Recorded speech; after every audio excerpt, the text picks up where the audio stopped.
Hello, everybody, and welcome to round two of the 2021 GP4 Formula E Offline Championship. After a month away, Formula E finally returns here, and we are here at the Autodromo Hermanos Rodriguez in Mexico for the running of the Mexico City ePrix. I'm your main commentator for today, JW97, and I'm joined today by the host himself, Yuri Mata. Yep, hello everybody. We didn't have any commentators, so I will do the second commentator job here today in this recording.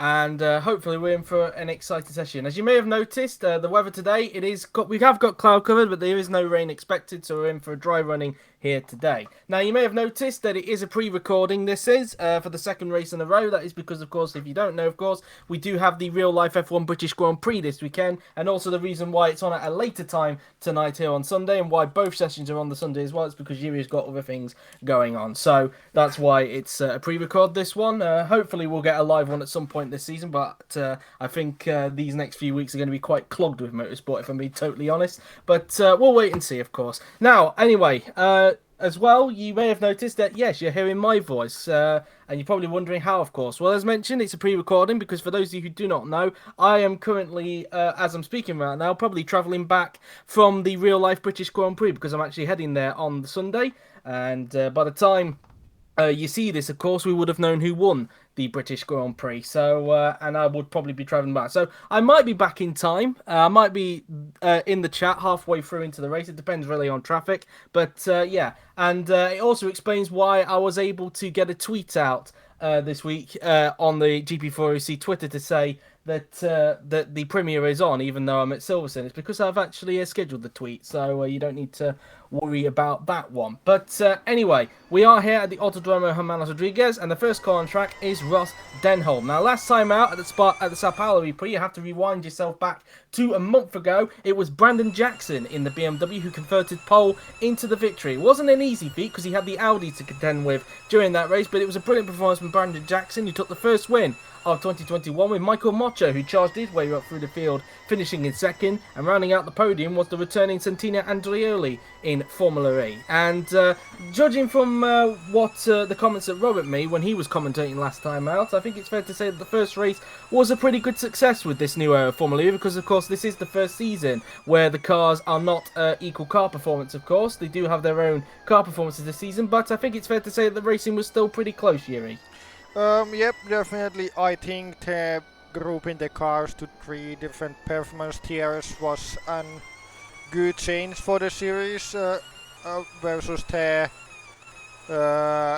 progressive performance. I think this one has a good. This will have more closer season, but still the clear title favorites. And even the lower cars, as we saw, they do have a small fighting chance if they have a good performance. So I did enjoy the Brazil race.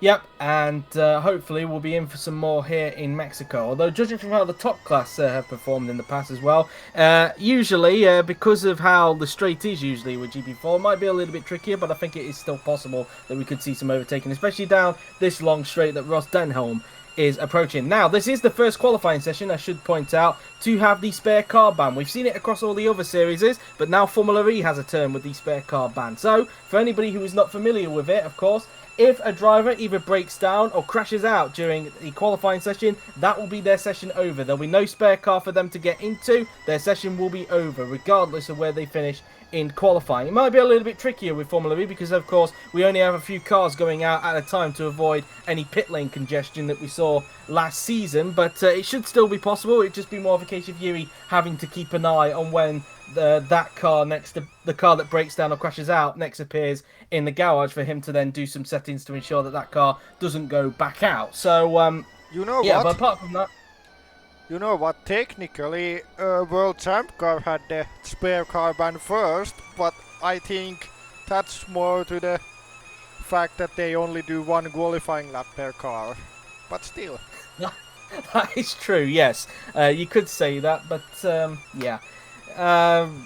We didn't really have a system at that point. It was just mainly because it was one-shot qualifying. But apart from that, every series has now got that. So anyway, Ross Denholm does a 1 minute 3.303 5, in the second sector, as he's now coming up towards the infamous stadium section here at the Autodromo Hermanos Rodriguez, as he now makes his way through the first hairpin, then into the right hand he'll go before making his way towards the final corner. This corner actually being called Mansell, before making his way through the last part of the Perotala, as it cuts. Basically, the Perotala is basically cut in half because of that section of the course. But anyway, Denholm is going to be the first person to set a benchmark of time for everybody to beat, as the Scotsman now then is going to cross the line in the Venturi and does a 1 minute 38.181. Here comes Jacob Tobler now then in the Mahindra, as he now comes across the line. Where can he place his Mahindra? He goes 1.2 seconds slower in second place. Brandon Jackson, the early championship leader, goes fastest by 1.4 seconds. Here's Robert Ionescu, the man who took pole position here last season, crosses the line and he goes quickest by half a second. He goes quicker than his good friend Brandon Jackson. Here comes Enis Parachki now then, who's now going to cross the line in the Mercedes. He goes into second place, gets in front of the early championship leader. Demal slots into fourth. Koenig goes into fourth in the BMW. Here comes Coach Chichi on in the Mahindra. He's now going to cross the line. Can he beat his teammate Tobler? He goes into sixth position. A good time there. Tobler seems to be way off the pace there on his first lap. Tuchelli goes into seventh. I wonder if Tobler made a mistake on his first lap, judging from the fact that he's 3.3 seconds off of Ionescu. Here comes Nguyen Minh. He goes into 8th position. Nguyen Minh Quan goes into 8th. 6th place now for Razin. Make that 7th because Prazan has now got up into 2nd place in the Jaguar. Here comes Santina Andrioli down in. Ionescu's teammate. Can he make it an Audi front row lockout? Across the line will go the Frenchman. And he goes into 4th. Not quite able to do that. Here comes Wojtek Kulizek in the Envision Virgin Racer car. The last car of these set of cars to be on track. And he goes into 11th position. So at the moment we have Robert Ionescu, last season's pole sitter, at the top of the timing sheet. Could he potentially make it 2 in a row? Or do you think it's a little bit too early to say at the moment, Yuri? I think it's too early, considering almost half of the grid needs to still do their first lap. But yeah, a good beginning for him with lap 3/10 ahead of the second placed driver. Yeah, and he'll be hoping that it stays like that, or he'll look to try and improve on that. Well, we've got these cars coming into the pits, and then we'll have the remaining 8 cars that are still yet to do a lap come out in the next runs, along with a couple of others who'll be doing their second flying lap, so we'll have to wait and see who those drivers will be. But yeah, Tobler, 3.3 seconds off the pace. You said it might have been something else other than a mistake. No, I said that the gap success that it is a mistake.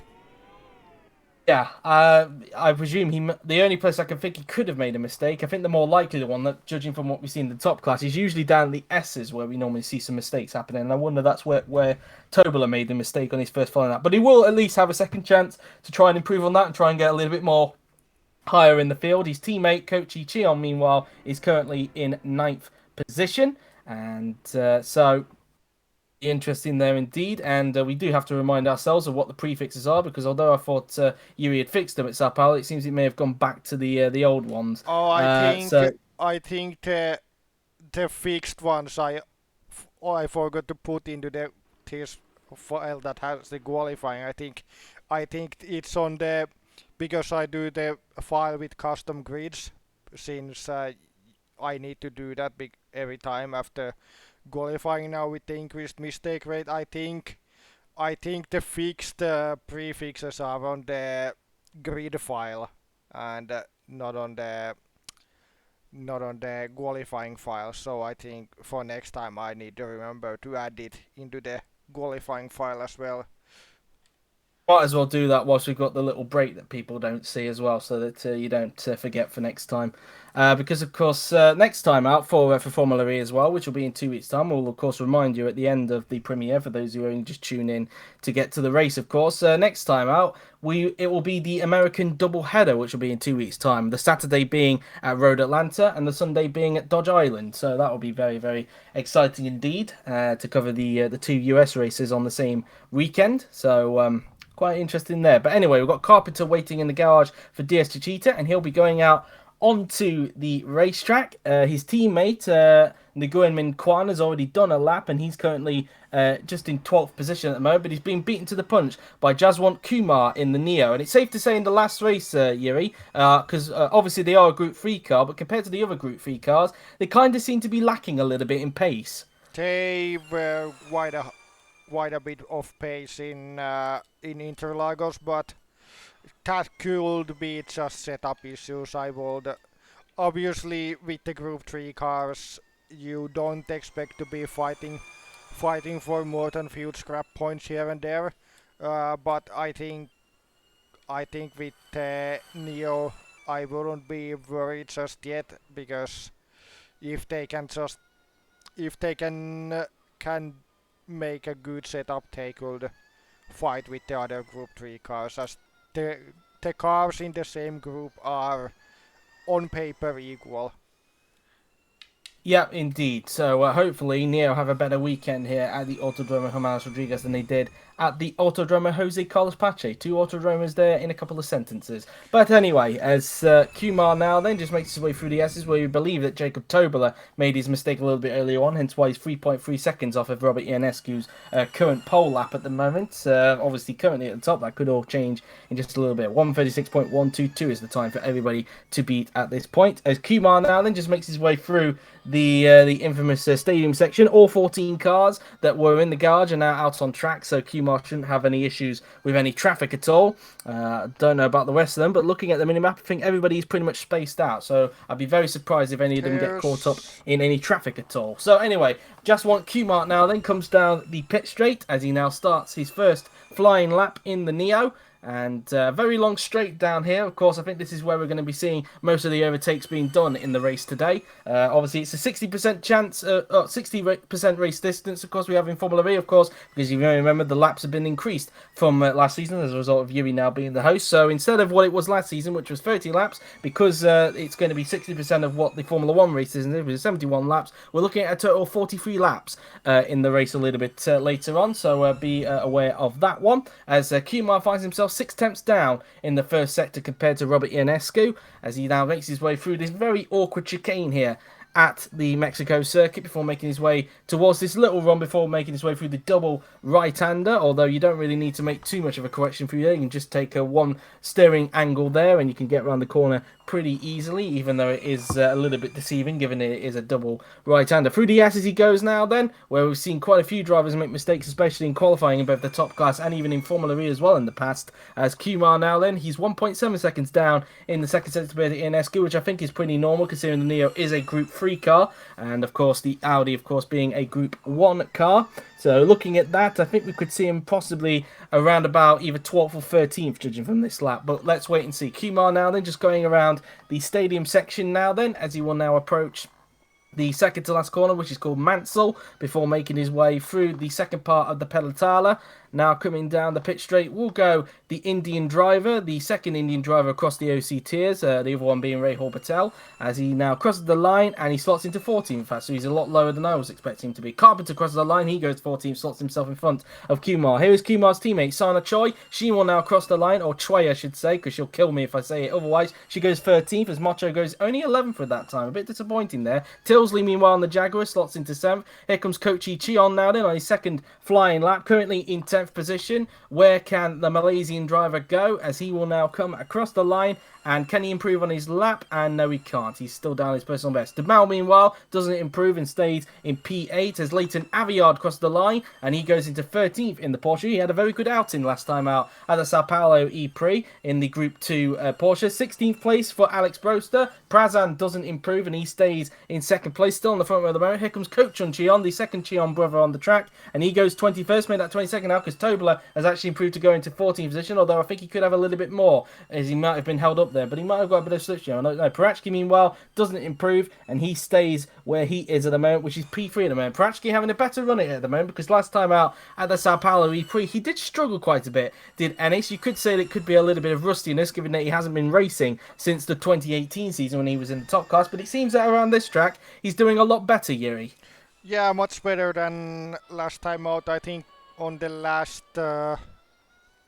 race at Interlagos, I think he was the last out of the Group 1 cars, but so far P3 in qualifying, so I think it's going decently well, I'd say.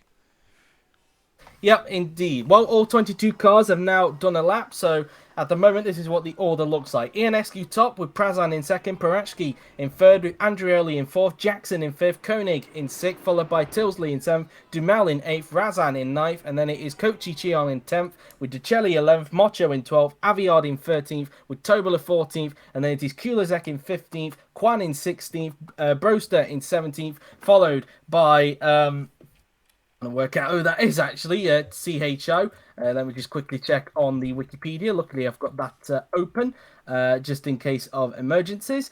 There is Sana Chue in 17th, sorry, 18th position. Then it is Ross Denholm in 19th, followed by Owen Carpenter in 20th, and then Justwant Kumar in 21st, followed by Coach John Cheon in 22nd position. The pack separated by 2.9 seconds. Of course, Tobler able to improve after his mistake on the yellow lap, but judging from the fact that he did get held up a little bit, I think, by Coach John Cheon towards the end of the lap, I think there could be a little bit more from the Thai driver, but we'll have to wait to see. Sorry, not Thai driver, the Czech driver. I do apologise. I don't know why I thought he was a Thai driver there. Yeah, for some reason I got those two nationalities mixed up, even though they're not on the same continent.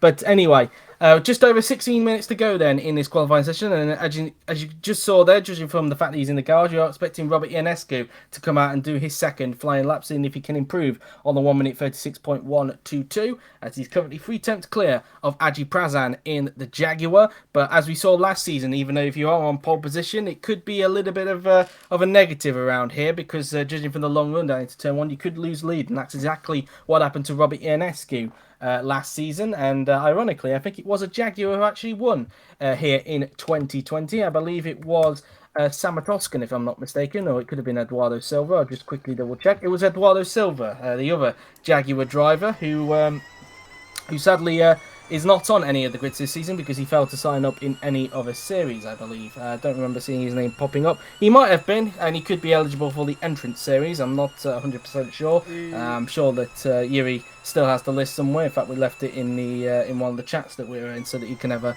little look. When that starts, I would imagine that will be around the French Grand Prix, I would presume, because I think that was what you were originally planning before you had to push it back to 2021, Yuri.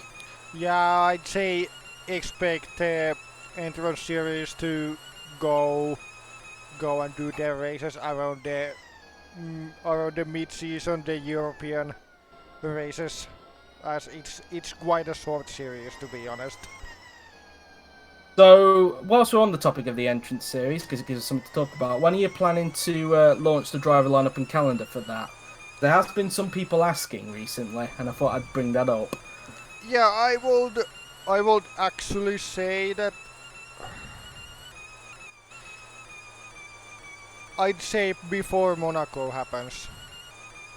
Okay, fair enough. A week before the Indy 500, of course. For those of you who are unaware, of course, because some of you may only tune in for the Formula E races, the Indy 500 sign-ups are currently open, although it has had a tweak to it since last season, because now only drivers who have competed in at least a season of the OC in any series can now enter. So drivers like Sana Chue or the Cheon brothers, they are unfortunately not eligible to compete in the Indy 500, but will be eligible to compete in it next season, of course. So the only tweak there, but I think so far, I don't think that's going to reduce the sign-ups, because judging from what I've seen in the comments section, I think we've still got a lot of people, even though there are some that still haven't been able to read the instructions, like we get in every sign-up, really. Unfortunately, that's something we can't help, really. And as much as we try to encourage people to read the instructions, there will be the odd few that miss a few bullet points. But anyway, Ross Denholm was the first to go out on track like he does earlier on in the session of these runs, and he's just started his lap down there. Luckily, that bit of traffic that was on the right hand side, I think it was one of the Nissans that was coming out on track, luckily didn't impede him there. Denholm at the moment is currently in 19th, and he's currently up on his personal best by nearly a tenth of a second. So that's that then. The 97 thousandths to be exact. So let's see if Denholm can keep that up for the remainder of this lap and try and get a little bit further forward in the Ventura, which I do believe is a Group 3 car, if I'm not mistaken, Yuri. Yeah, I mean, it's been a month since the last one. Neo was one when, and Mahindra was another of the Group 3 cars. I think Venturi was the third. So I might be correct. Anyway, as he's actually 4 tenths up on his personal best, so he's found a little bit more time in the middle sector, just over a second off of Robert Ionescu. Just looking at the times here, I think he could get himself a little bit quite high in the Neo, and that'll be in the Venturi, and I think that would be pretty impressive. Probably around about the 12th, 13th mark, maybe 14th. We'll have to wait and see. But anyway, Denholm now then, just around the final few corners, he will now go on the racetrack, and let's see where the Scotsman can place his Venturi now then, as he now makes his way towards the final corner. Down the pit straight then will go the Scotsman, and Denholm is now going to cross the line now then. Where can he place himself? And he goes 16th, so a little bit lower than I was expecting. Jackson doesn't improve. He stays in 5th position. Here comes Mohamed Razan in the Porsche. Across the line he will go. No improvement. Stays where he is, which is P9. Andreoli doesn't improve. He stays in 4th. Here comes Shana Choi now then in the Neo. She's not on an improvement at the moment, and she's currently in 19th position. Her teammate who has just escaped me. Oh, that's it. Jaswant Kumar is currently in 21st, so she's currently out qualifying him, and she stays in 19th at the moment. Owen Carpenter crossed the line. He improves, but stays in 20th position, just a few hundredths off of Tway at the moment. No improvement for the car that we just saw there, which I couldn't. It went quite quickly for me there. Here comes Robert Ionescu, the man currently at the top of the timing sheet. Let's see if he's on improvement. At the moment, he's not, but let's see if he can perform some kind of miracle in the last sector now then, as the Romanian driver, with the American citizenship of course, comes down the pit straight, and Ionescu now then will come across the line, and can he improve? And no, he can't. He stays where he is, over a second off his personal best. Tilsley meanwhile is up on his personal best, currently in 7th position. Can he get a little bit higher in the Jaguar? His teammate Prazan is currently on the front row. Can he get closer to him? Ignore that flag that's on that graphic there. It's a standard GP4 modded graphic there, but Tilsley does improve, but he remains in 7th position. Here comes Michael Mocho now then in the Mercedes. Across the line he will now go, and he does not improve. Koenig across the line, and no improvement for him either. Just want Kumar, who's currently in 21st position. He's now going to cross the line now then in the Neo, and he improves. He actually found some time in the last sector, but he remains in 21st. Kwan meanwhile goes up to 11th, a big improvement there in the Tech Cheetah, so a much big improvement there from the Nguyen Min Kwan. As now we look at Dominic Jelly in the Nissan now then. He's just coming around the final 2 corners now then. Will come the Italian. He now makes his way down the pit straight to Celli. Is currently in 12th position at the moment. Can he get off of row 6 and improve? I don't think he will. And across the line will go the Italian, and no, way off his personal best there then. And I think these are the runs done with, and yes they are. So Ionescu still at the top of the timing sheet, and so far looking pretty good at the moment. It seems like he likes this track at the moment, Yuri. Yeah, it seems like, at least in the FE series, Mexico is a good hunting ground for him. Of course, he took pole here last season. I think he actually had a pretty strong race in the top class back in 2015 as well. And when he was driving for the Red Bull that wasn't actually that competitive in 2015. Yeah, and so far looking like he's going strong right here at the moment. So I can't know what happened in the 2015 race, because I was in the middle of a Finnish forest. But yeah. Yeah, you were doing your time in the Finnish military, but of course I was the temporary host at that point, so I do have a little bit more memory of what happened in 2015 and 2016, of course, because I was the temporary host for those 2 seasons. Just under 10 minutes to go now in this qualifying session to determine the grid for the Mexico City ePrix, which will be coming your way very, very shortly, because of course this is a pre-record. For anybody who needs a reminder, this is only a premiere and not a live stream. Hopefully at some point Formula E will get a live stream this season, but given that, as mentioned, the next few weeks are going to be full of motorsport content, because the month of July is full of Formula 1, really. 4 of the 5 weekends in July are going to be full of Formula 1, and then of course you've got WRC in the middle of that. Probably we won't be seeing maybe we won't be seeing a live stream for the next until at least August for either World Champ Car Formula E, but we'll wait and see. Of course, we just need to check on what the schedules look like, of course. But anyway, as here is Nguyen Min Kwan now then, the Vietnamese driver, currently 11th, and one of the Nissans is going out, and that is Raphael Dumao in the second Nissan. His teammate Decelli currently in 12th, so Dumao currently outpacing him at the moment in this session. The final runs. Potentially could be the final. It's 8 minutes and 46 seconds, so some of them could be on their final runs. Some of them, it may be for their penultimate runs. We'll have to wait and see. But Demel currently the only one on track. There is some movement on the mini-map as Parachki has now come out onto the track, the 2017 GP2 champion, as Wojciech Kulizek has also come out onto the racetrack as well, the second Czech driver that is on the Formula E grid this season. As Aji Prazan, the Indonesian driver, the runner-up from the 2018 Formula E season, is now out on the racetrack. As Demel will be hoping by the time he gets back around that there'll be no traffic there for him to hold him up. As Demel now makes his way into the S's, now then through the left, then the right, and then into the left-hander goes the Brazilian, just preparing for his next lap. As there's now a few more cars coming out on the track. There's still some cars in the pit lane, as you can see on the mini-map on the bottom right of your screen. As Demel now then makes his way towards the arena section of the track, the stadium section, as I said, the ex-baseball stadium. As this track is situated in the middle of the Mexico's capital, which is of course Mexico City. Very original name, I should say. But anyway, as Rafael Demel makes his way through the Mansell corner now then, and now through the Peraltala will go the Brazilian, as he now makes his way onto the pit straight, as he now starts his, I presume this is either his second or third flying lap. Just looking at the lap count, I think this is his third flying lap. So anyways, Demel now then comes down the straight. Luckily for him, nobody came out on track just in front of him, as you just saw there, the Envision Virgin Racing car just coming out behind him. So Demel should have no issues, as he'll look to try and improve on the 8th position. Currently just over a second off of Robert Ionescu so far in this session, as he just comes out of turn number 3 there. Let's see what his first sector time is like, and he's 69 thousandths down on his personal best in the first sector, and 3/10 down on Robert Ionescu, as a Nissan driver comes around the chicane. I do believe that the Nissan is a Group 2 car, if I'm not mistaken, so you're not expecting this car to be fighting at the front, but maybe at times trying to disturb the Group 1 cars at times, and fighting mainly in the midfield, maybe at the lower reaches of the points perhaps. But anyways, Demel that then comes around the S's, as he now is approaching the end of Sector 2 very, very soon, just coming out of, which will be after these section of corners now then, and he's over a second down on Ionescu, so this is no way an improvement, because as you can see, he's just over a second off of Ionescu, so not the best of laps here that we're looking at here for Rafael Demel, as he now makes his way through the stadium section, and now approaching the hairpin, the left-handed hairpin, flicking the car in, just missing the curb on the inside, using a bit of curb there, as he now makes his way through into the Mansell corner, and then into the second half of the Peraltada, and now making his way down the pit straight. And I don't expect Demel to improve on this lap. Across the line will go the Brazilian, and he does not improve, stays where he is. It's Broster just behind, about to start a lap as expected. Here comes Enis Parachki, who so far is not on an improvement. The 2017 GP2 champion makes his way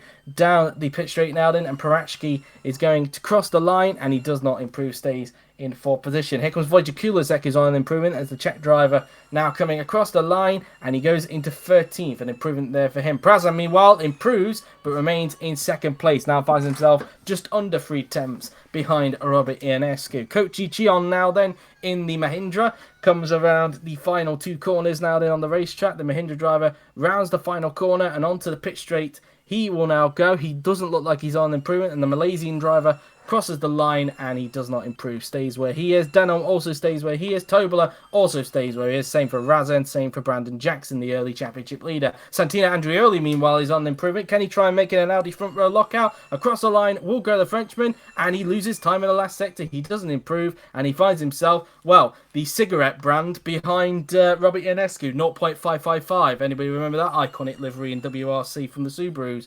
Koenig doesn't improve there. Yes, Koenig doesn't improve. He stays where he is. Can Ionescu improve on his current pole time? No, he can't. Stays on a 1:36.122. Sana Chue stays where she is at the moment, which is P19. As we now look at Alex Broster, who's up on his personal best. Currently in 18th at the moment in the Envision Virgin Racing car, as he now makes his way through the final few turns. The Virgin, I believe, is a Group 2 car, if I'm not mistaken, as he now makes his way through the final corner. And onto the pit straight now then will go Alex Broster, and the British driver crosses the line. Can he improve? And he does, a big amount, in fact. fact, he goes up into 12th position now, gets himself in front of his teammate Kulizek, who now drops down to 14th position. They are these runs done with, and we are expecting one more set of laps before the end of the session. For some of these guys, that was their final flying laps, but for some of them, it was their penultimate flying lap. But we are expecting one more set of flying laps in before the end of this qualifying session. And Ionescu still at the top, but Prazan found a little bit more time there, Yuri, but wasn't able to find more time there to try and overhaul Ionescu. Yeah, didn't just manage it, but yeah, it looks like Ionescu's lap is. I think it's good enough to take the pole position. I don't expect it to be beaten. Also, shout out to Koji Jeong, P10 in the Mahindra. Yeah, very good indeed. We do believe that is a Group 3 car as well. So it's the fact that at the moment he's looking at a top 10 qualifying performance. Very good effort from the Malaysian superstar. Definitely, I think it's fair to say, doing better so far looking at this season. I think Kochi has had a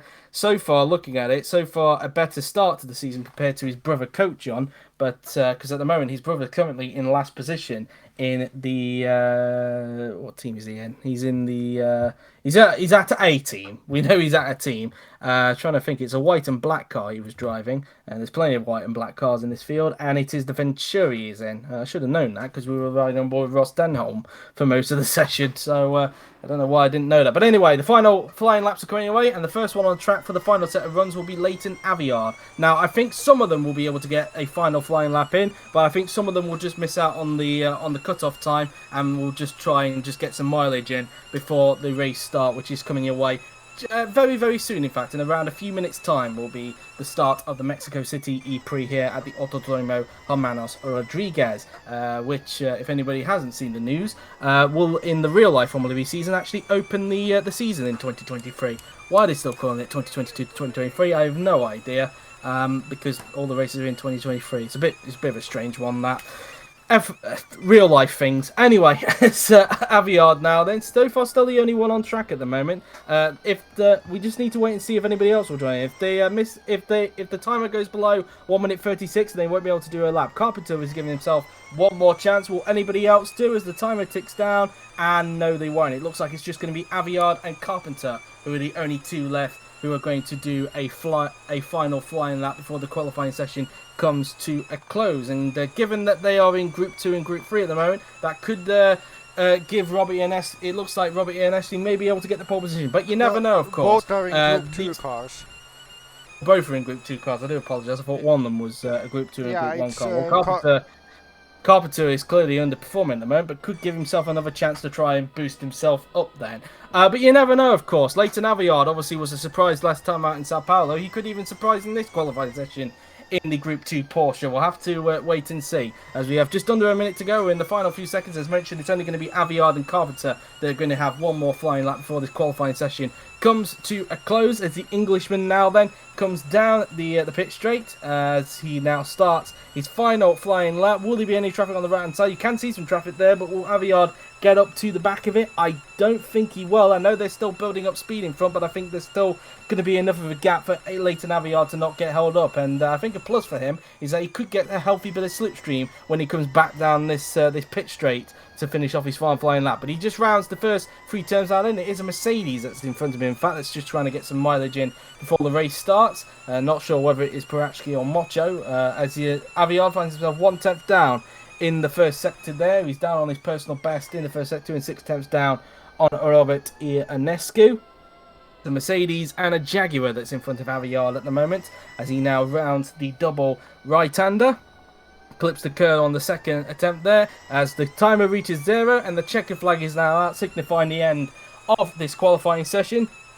Aviard now then just going around the S's now, then for the left, then the right, then into the left-hander now, then he will go before he now approaches the next section of corners, flicking it in through the right, then flicking it in through the left, and he is 6/10 down in the second sector. So no, I don't think Aviard is going to improve, and I don't think, even with the slipstream he's going to get in front, I don't think that's going to be enough for him. He's losing a gap to those cars. He's not getting any slipstream.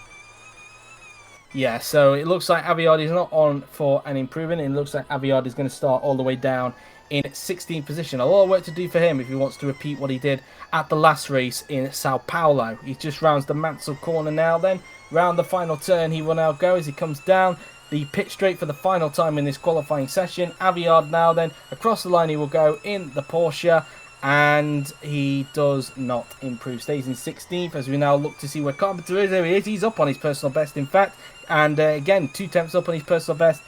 The second sector, 1.1 off of Ionescu so far, and judging from that, I think he'll only get up to around 18th position, so not exactly ideal for Owen Carpenter there, as Yuri decided to adjust the onboard camera there, well, with that's Owen Carpenter giving him an a little bit of a... because the button is the same as the one that shows the gap. Either way, it's a T-cam. It looks like a very good T-cam either way. But anyway, Owen Carpenter now then just rounds the final turn. Onto the pit straight he will now go. And where is the Irishman going to go? Owen Carpenter crosses the line, and he only goes 19th for that lap. So there you have it then. I don't think there's anybody else on the lap. No, there isn't. It says qualifying over. So it means for the second season in a row, it is Robert Ionescu who will take pole position for the Mexico City ePrix. Another good performance for the Romanian, but can he finally get his first win in so many seasons? He hasn't won an OC race since 2014, I don't believe. I don't believe he ever won a DTM race when he was last in DTM. But anyway, there are the results on your screen. We'll read through the grid when we get there, of course, for the race. But anyway, that's the qualifying session done. In a few minutes, you're going to see the race, so there'll be a quick transition. Obviously, it will be a pause for us, but for you, it'll be very, very quick. And that pause is going to happen right now. And here we are. So, after the brief pause, we are now on the grid for the Mexico City ePrix, and we're going to go through the grid right now for those who missed qualifying. So, as you can see, on pole position for the second season in a row, it is Robert Ionescu in the Audi, followed by Aji Prajan in the Jaguar. Ignore the grid cars, for some reason Yuri can't find a fix. Enis Parachki will start in third for the Mercedes, with Santino Andreoli in fourth. On the third row of the grid, we have the 2 BMWs of early championship leader Brandon Jackson in fifth, with his teammate Marvo Koenig in sixth. Jake Tilsley in the second Jaguar will start in seventh, with Rafael Demal in eighth in the Nissan. Ninth goes to Mohamed Razan in the Porsche, with Koichi Chion, a brilliant qualifier for him in the Group V Mahindra, starting in 10th position. The Nguyen Minh Quan will start in 11th for DS Chichita, with Alex Broster in the Virgin in 12th. Dominic Cicelli starts in 13th in the second Nissan, with Wojtek Kulezek in 14th. Michael Mocho, a disappointing qualifying for him in 15th position, although we did see in Sao Paulo he was able to make his way up through the field. Could we be in for the same for him today here at Mexico? Leighton Aviard, the superstar of Sao Paulo, starts in 16th. Jacob Tobler in 17th in the second Mahindra, way off the pace compared to his teammate Koichi Chion, with Ross Denholm in 8th in the Venturi. 19th goes to Owen Carpenter in the Cheetah, disappointing qualifying for him, with Shana Chue in 20th in the Neo. And on the back row of the grid, it is Jaswant Kumar in the second Neo, and Coach John Chiong in 22nd and last. And the weather for the race is going to be bright and sunny. No rain expected for the race. It's just going to be bone dry, just like it was at the Sao Paulo ePrix. So, get your predictions in the Premiere check, guys, as we are going to get underway with the Mexico City ePrix, which is coming your way just after this loading screen. Of course, it is quite a dark loading bar, but I think I can just about see it. It has halfway on the loading screen, so should be ready quite soon. But can Robert Ionescu get his first win for 7 seasons? He hadn't won an OC race since he was in the top class. The 2014 German Grand Prix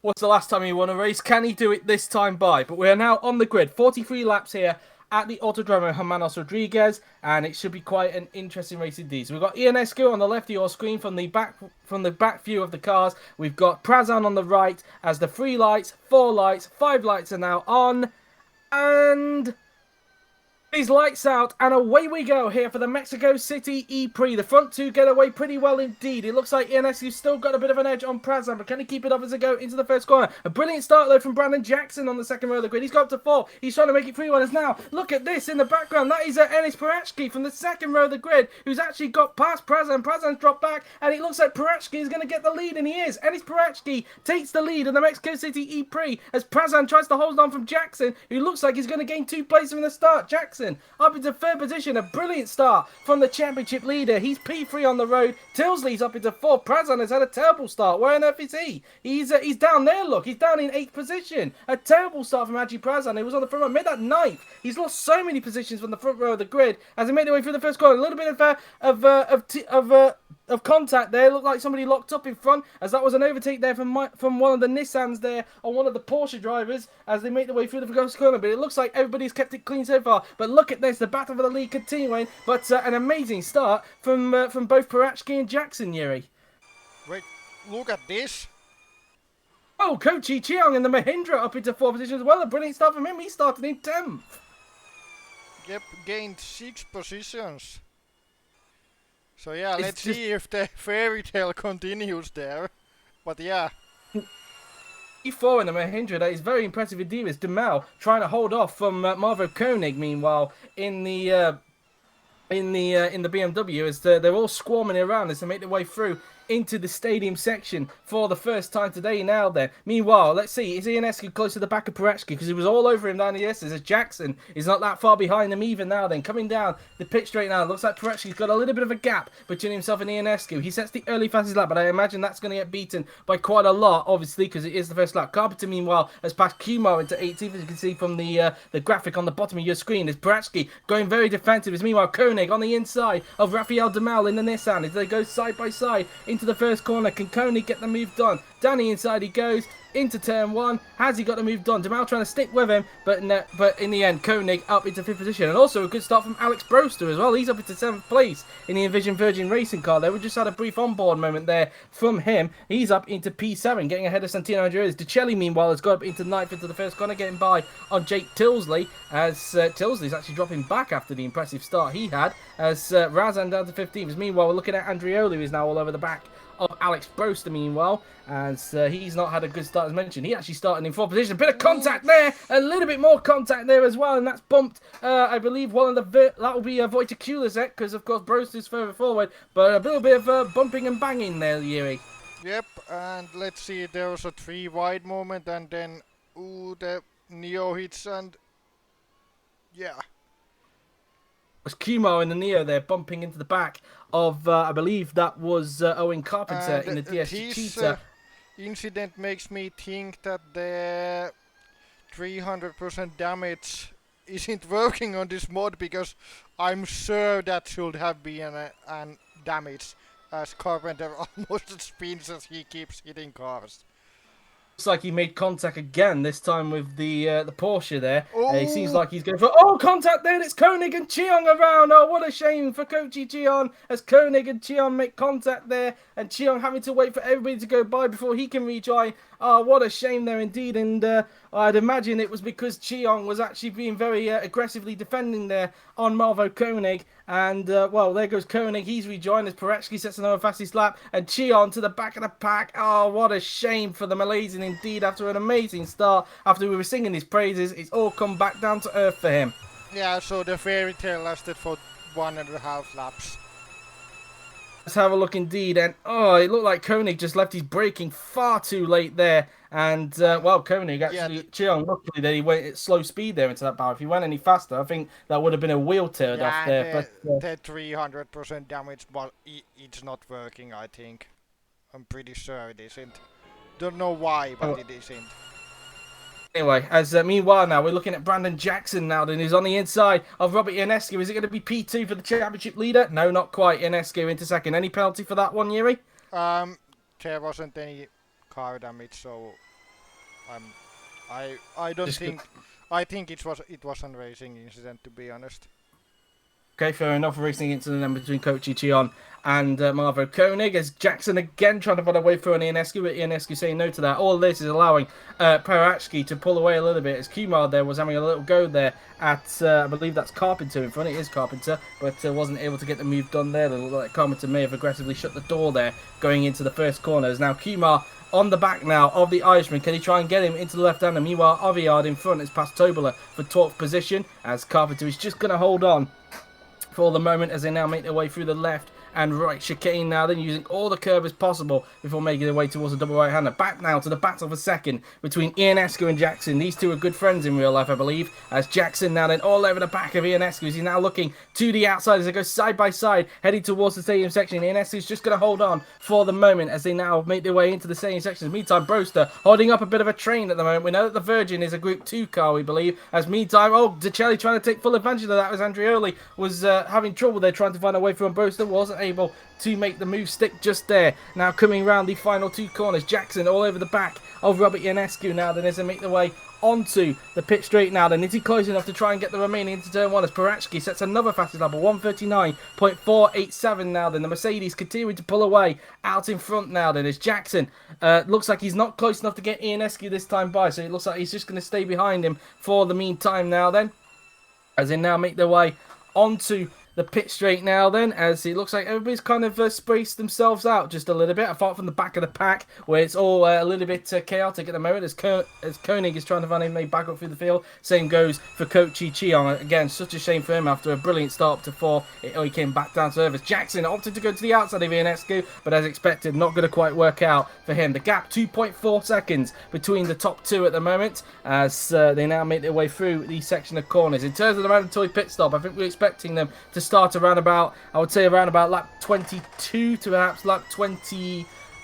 We should probably see the mandatory pit stops being happening, judging from what I've seen from the fuel loads on the top of everyone's death panel, as Kumar again trying to attack Carpenter. These two have been active for quite a while. A bit of contact there behind. It looks like Kulazek and one of the Jaguars there. Quite far down. That's Prazan down in 17th. He was on the front row, wasn't he? What on earth has happened to him in this race? He must have had an incident or something. I think we should go and find out what's going on with him. Because I'm pretty sure he started on the front row of the grid, and now he's all the way down into 18th position. He's had a shocker. Let's have a look and see if we can go further back to see if anything did happen to him. Maybe he's in 20 at this point. He drove to last in the first. You have an issue that. You have an issue that. There. So, there was issues towards the front of the field, as you can see. And as you see, there was contact. I was right. There was some smoke I saw earlier. It was because Tilsley and Dicelli. And he's going to bump. Audi. It was the Audi of Andreoli that bumped into Prazan, and Prazan had to wait for everybody to go down. What a shame for him. He was on the front row, and it's all come back down to haunt him, really. It looked like Andreoli was just trying to avoiding action there and ended up careering into the side of Prazan. So yeah, that explains the poor position. But yeah, he's trying to gain it back. So there's 2 Group 1 cars trying to gain their way back into the race. Yeah, so that will be interesting. Meanwhile, the battle for second still continuing. Ionescu and Jackson still fighting their way at this point in time as they now make their way towards the final 2 turns on the racetrack. Through the final turn and onto the pit straight now, then we will go. Is Jackson close enough this time to have a run at Ionescu as they come down the pit straight? He's in the slipstream of the Romanian. Ionescu had the fastest lap and then he went away. So we've got more collision down there. It looks like one of the Neos has got himself involved. That's just one Kumar, and it looked like he had a collision with another car there because there was a car that was just rejoining as Kumar just avoids the wall there. And, well, these two were making contact for quite a while. And, well, there we go then. It was Carpenter all over again, Yuri. Yeah, that time Kumar went into the back of him slightly, but yeah. Things are definitely happening as Jackson has got Ionescu now. Jackson up into second place now then. Looked like there was some more side by side. Yes, there was. Andreoli has got up into 5th. He's passed Broster into the first corner. So, whilst one Audi is losing a place, the other is gaining a place. Meanwhile, Koenig having to make his way up through the field now then. But he's having a little bit of trouble because Kulazek is in the slipstream of Sana Choi now then. Into the first corner. Is Kulazek going to get the move done on the South Korean drivers? They go side by side. And, well, not quite able to make that one work there as they now make their way through the first few turns now then. Poor exit for Koenig. A very bad exit there, and now he could be under pressure from Coach on Chion now then in the Venturi. Kulazak again trying to attack Sana Chue into the chicane. He fakes it to the left, goes to the right, and that's a brilliant move from the Czech driver. Up into 17th place goes Wojciech Kulazak, as looks like a little bit of a bump and run there has happened, and it's allowed Coach on Chion to get through there into 19th position. And now, look at this, Koenig now finds himself in a Chion sandwich. Yeah, the brothers fighting the BMW, the BMW is getting really bullied in this race. Yeah, and, well, hopefully that's not going to be an omen for Brandon Jackson, who earlier on just overtook Robert Ionescu into the first corner. As now we look now at the battle for sixth. Broster has been holding up a train for quite a while in this race, and now it's the turn of Jake Tilsley to try and attack as Brandon Jackson sets another fastest lap of the race now then, as he looks to try and close down that big gap that Enis Parachki built up whilst he and Ionescu were battling for second place. As now Tilsley in the slipstream of Alex Broster. Can he get P6 from his fellow compatriot as they go side by side into the first corner? It looks like Tilsley's already going to get the move done. Look at the power of the Jaguar powertrain compared to the engine that's in the Virgin, but Broster's not giving up just yet. Broster trying to fight back, and you know what? He has got it done. He's like, he's really getting his elbows out to try and keep this position at the moment. Broster not giving up on that position quite easily, Yuri. No, he's really trying to gain these points. He needs them, the team needs it, and he's doing everything he can. They go side by side. They go side by side into chicane. Broster just going to hold on for the moment. Meantime, Mocho, we should talk about him. Started in 15th position. He's now up into 8th position. Just like in Sao Paulo, he's gaining places hand over fist at the moment. Yeah, he's definitely struggling in qualifying, but showing how good the Mercedes car is in the races. As yeah, I don't think Koenig is getting any points in this race. Definitely not. I think he needs a miracle in this race. Whether that will come in the form of the mandatory pit stops, I'm not sure, but I think he needs an even bigger miracle than that. As Javier looking like he went a little bit loose there, going through into the S's there, but not too dramatic of a mistake as he looks to try and put the pressure on Jacob Tobler just in front of him now. Then, of course, Javier, you may remember, got points last time out at the Sao Paulo ePrix. As meantime, side by side action here as Razan tries to have a go at Aji Prazan, who, in fact, he's still charging through the field at the moment. The two Indonesian drivers.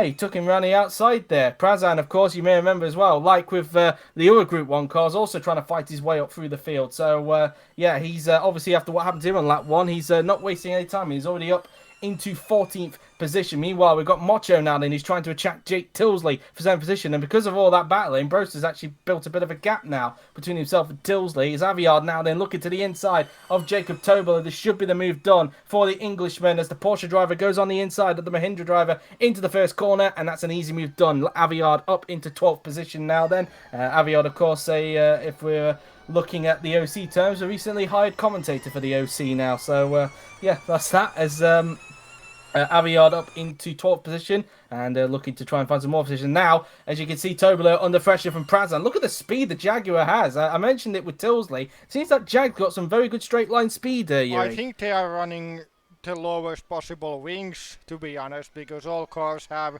same amount of engine power, actually. Ah, okay. So it's down to the rest of the car then, really. So yeah, they are going low on the wings to make overtaking as easy as possible. I think that could be a good idea, especially in this case. Meanwhile, Jackson is gaining on Parachki. The gap 1.7 seconds, as you can see on the bottom of your screen. Is it's still a second between Ionescu and Jackson. So Ionescu still keeping up with Jackson. Tilsley dives it. Supposed to dive it down the end. Again, Broster, he's just not giving up. And look at it.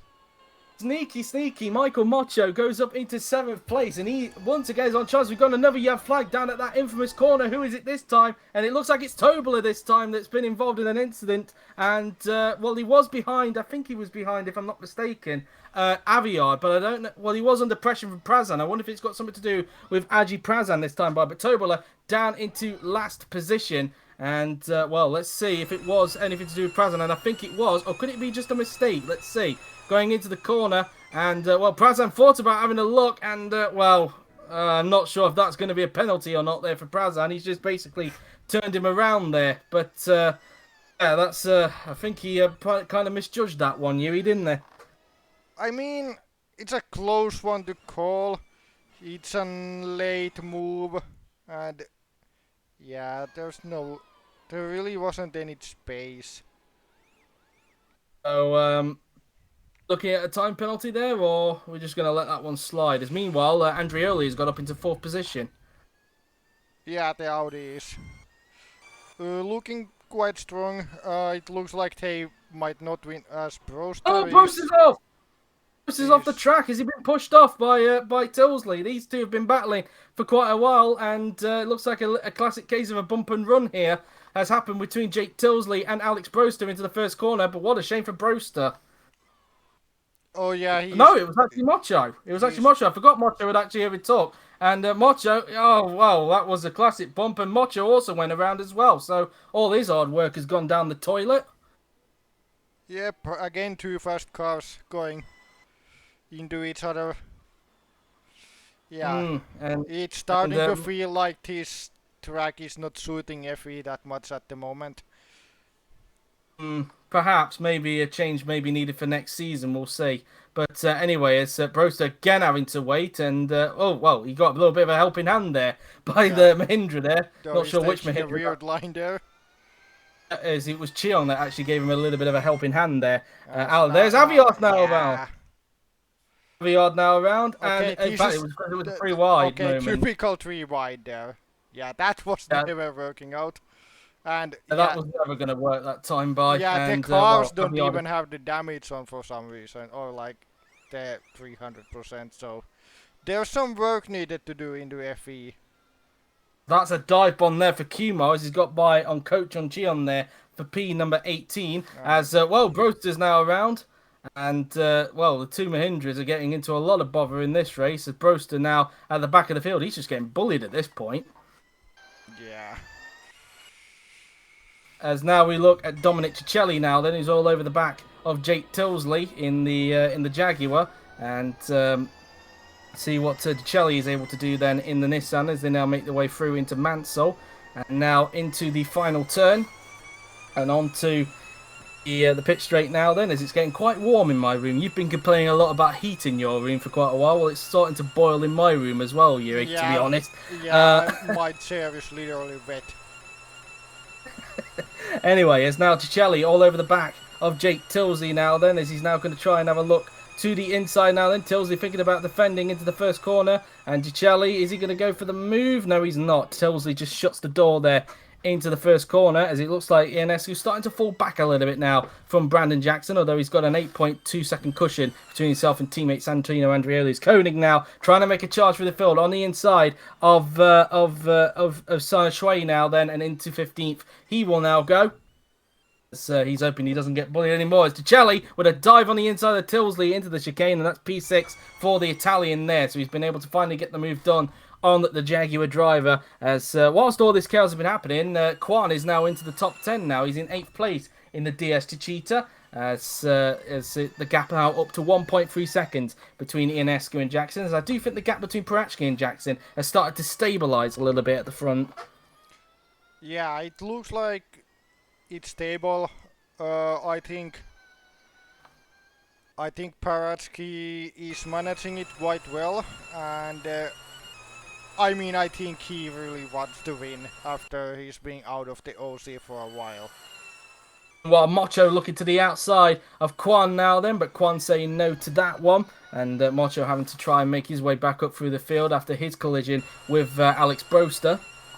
The ride on board with Brandon Jackson, who finds himself 2 seconds behind Parachki. So in fact, I was right a little bit earlier on, because it was under 2 seconds earlier on last time we checked. It was 1.7, but now it is up to 2 seconds between Parachki and Jackson. So Jackson looks like he's cooling off a little bit, and as mentioned, the gap starting to stabilise a little bit between the top two, as Ionescu continues to lose at least a tenth in every sector between himself and Jackson. There's now Mocho on the inside of Kwan. This should be an easy move for him as he's on the straight. Down the inside goes Michael Mocho. This should be the move done for the Mercedes driver, and he is through up into P number 8 there. So up into P8 he goes, and is Prazan going to follow through because Kwan went a little bit wide, and he is done. So Prazan punishes him for that, and up into P9 goes the Indonesian driver. It looks like Kwan might actually get him back, because that was a poor exit there for Prazan. Quad now then looking to the outside. He's got to be careful though, because Denholm is right behind as well as they go side by side going through into the chicane. I think Prazan's far too early there, and Denholm has punished him for that, and he goes around the outside and into P10. That was weird driving there for Aji Prazan. Yeah, Prazan is not. It's almost like he's sleeping at the moment in the car. He's not. He's doing lots of mistakes in terms of the racing other cars. Yeah, indeed, and clearly others around him are punishing him for that at this point in time. We ride on board with Jackson again as Parachki continues to increase the gap now. It's now up to 2.1 seconds. It's going to increase even more when they cross the line. It stayed roughly the same that time by, but Ionescu is starting to gain back into Jackson now. It's now down to 1.3 seconds as Carpenter now then looking to the outside of, I believe, this is Mohamed Razan he's trying to have a look at. And Razan saying no to that one, so Razan going to stay in front. For the meantime, it's allowed Kulizek and Koenig to get close to them as well. As we ride on board with the race leader, Enis Parachki in the Mercedes at the moment, as he will now make his way towards the left-right chicane very soon. Up to 2.1 seconds now, the gap between Parachki and Jackson. And as mentioned, it just seems to be going up and down at the moment between the pair of them at this point.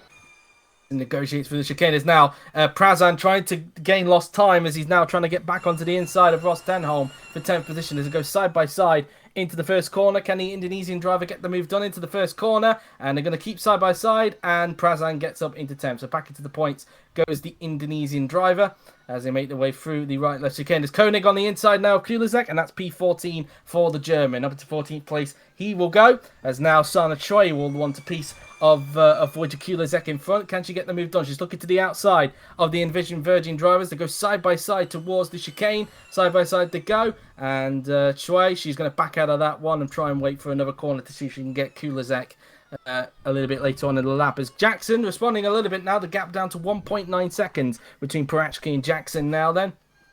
So Ionescu's dropped back to nearly 2 seconds behind Jackson at the moment. Through the Peraltala we go as Parachki starts lap 12 of 43 in this race now then. And as 13.5 litres of, I'll say electricity because these are supposed to be electric cars. So I'll say electricity, not fuel. Let's say that we've got advanced electric charging ability in this. As Koenig now they're trying to have a look to the outside of Owen Carpenter. And Carpenter going to hold on for the moment, but I think he's going to be easy pickings when they get onto the pit straight, given the car that Koenig is in at the moment, which is the same car that the championship leader is in at the moment, Brandon Jackson, in the BMW, as Ionescu keeping the gap consistent at the moment. And Ionescu was in this position last season in third position, and he'll be hoping to see if he could try and do something when the mandatory pit stops come into an effect. As Jackson now then just making his way through the double right-hander as he will now make his way towards the S's section now then. And here is Parachki now then, who's actually up on his personal best in the first section, you can see on the def panel. As now through the section, and he's still up on his personal best, so we could be looking at a personal best lap for Enis Parachki on that occasion. As we rode on board with Sana Shui, who's still stuck behind Wojciech Kulizek at the moment. As the South Korean driver approaches the chicane, she's also got Leighton Aviard closing it down behind.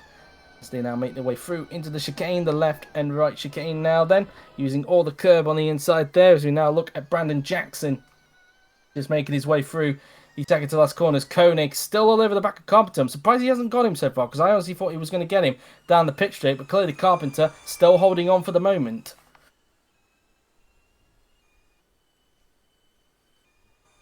No words from Yuri there. No. I was kind of zoned out. I didn't realize I was supposed to respond something in there, but yeah. Don't matter. Anyway, still all 22 cars running at the moment. We haven't had a mechanical failure. There probably will be now that I've said it, so knock on wood. Yeah, that usually happens when you say it.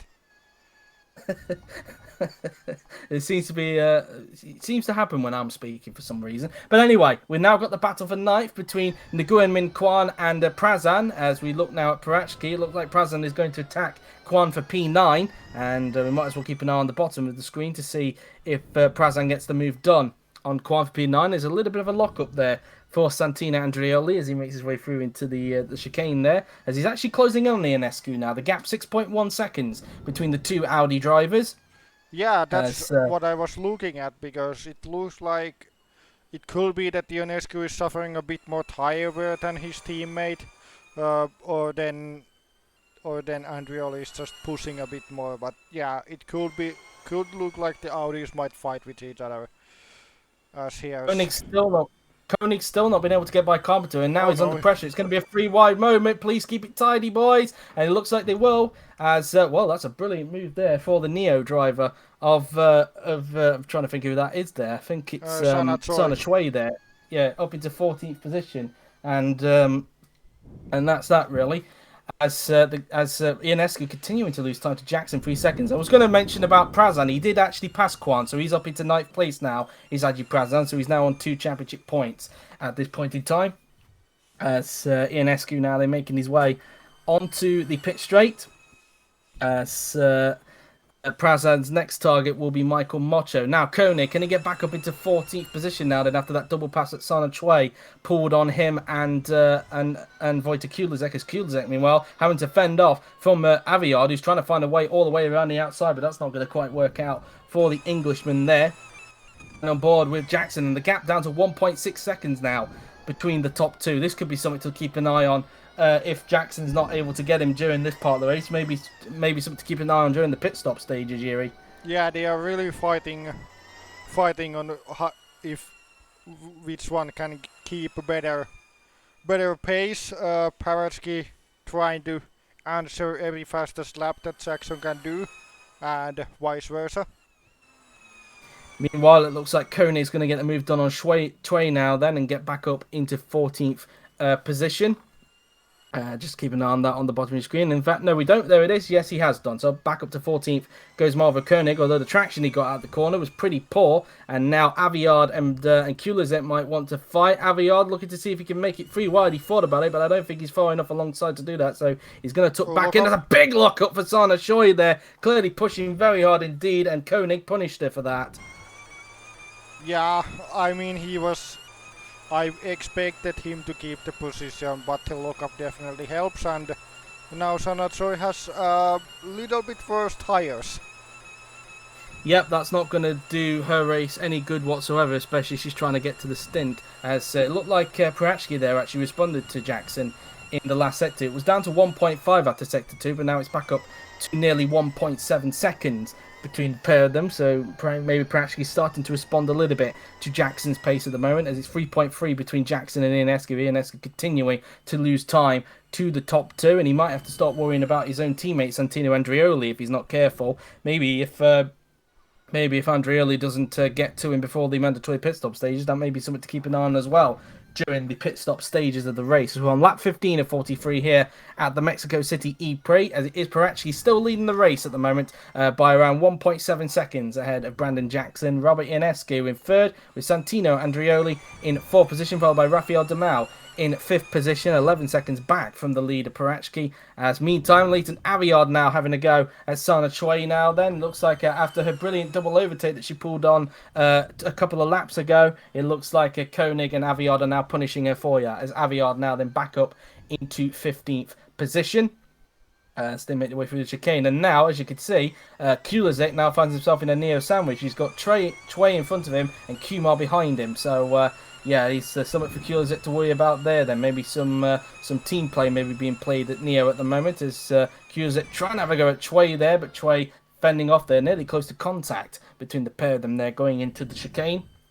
As Paratsky now again beginning to up the gap again between himself and Jackson. Maybe a cool-off point. Well, I say that now. It's back down to 1.6 seconds. Yeah, and, they're literally it just seems to be just basically a yo-yo effect that's going on at the moment between the pair of them. One stage, Jackson closes up. Next stage, Paratsky increases the gap. So, yeah, a bit of a yo-yo phase, you'd have to say, Yuri. Yeah, they are just responding to each other's pace, and in that way, neither can actually close up or increase the gap. It's going to be so Paratsky will pit one lap earlier than Jackson, so he, looking at the tire wear, he will have a bigger gap, but then he will have a little bit worse tire wear at the second stint, so we could be seeing another catch-up play going on here at the end of the race. Perhaps indeed, and then it will come down to who's got the better tyres then by the end of it. And you would say at that point it may be Jackson, because he'll have at least one lap of fresher tyres compared to Paratsky. Meanwhile, as just trying to have a look at the gap between two Audis. 5.3 seconds, the gap between Ionescu and Andrioli. So it's started to slow down a little bit between the two Audis. Meanwhile, Kumar on the inside now then of Kulazak, as Kulazak goes a little bit wide in his defence of Kumar. Kumar, can he try and go all the way around the outside? No, he can't. Kulazak blocking the move there for him to get by. Meantime, Carpenter and Razin now then fighting for 12th position. It's Porsche versus DS Tachita in the fight for 12th position now then. And at the moment, Razin holding on to the Irishman at this point. 5.1 seconds now, the gap between Ionescu and Andrioli at this point in time. As we're on lap 17 of 43 now then in this race. We are around 4 laps away from the halfway point here of this Mexico City Prix, and we haven't got to the mandatory pit stop stages just yet. I think they will start in around about 5 laps time if my calculations were correct from earlier on in the race. So into the first 3 corners then goes Ionescu. 5 seconds now. Andrioli continuing to cut the gap, but he's gaining quite slowly. I think it's fair to say contact between Carpenter and Razan there, but at least Carpenter didn't gain a place, or will he? No, he will gain a place. I guess that counts as a bump and run. And up into 12th place goes Carpenter. Koenig tried to find a way through there, but not going to work out. Koenig now finding himself in a Porsche sandwich. We're seeing quite a lot of sandwiches in this race here, and I'm not talking about the food. Oh, I would love if it was the food though. Yeah, same here to be honest with you. But anyway, is Koenig now going to punish Razan as a result of it? He's now going to go to the inside. Will go the German driver. BMW versus Porsche down the straight now then. Many times in other series as in real life, you've seen this before, and the BMW gets through. Razan thought about trying to respond, but Koenig was too far ahead. Well, what's happened here? Well, yeah, look at this. Jackson's all over the back of Prachki. Did Prachki make a mistake somewhere? Let's have a look. And did he make a mistake? It might be down at turn 2. He must have done a mistake. Let's have a look. Through turn 1, that's pretty normal. No, in fact, he missed the apex completely there into the first corner, and it's punished him for turn 2, and now it's allowed Jackson. Yeah, because he's missed the apex there, look. He's obviously gone in a bit too quick, and, well, Jackson is now all over the back of him. Yeah, this has given Jackson a great opportunity to fight for the win of the race.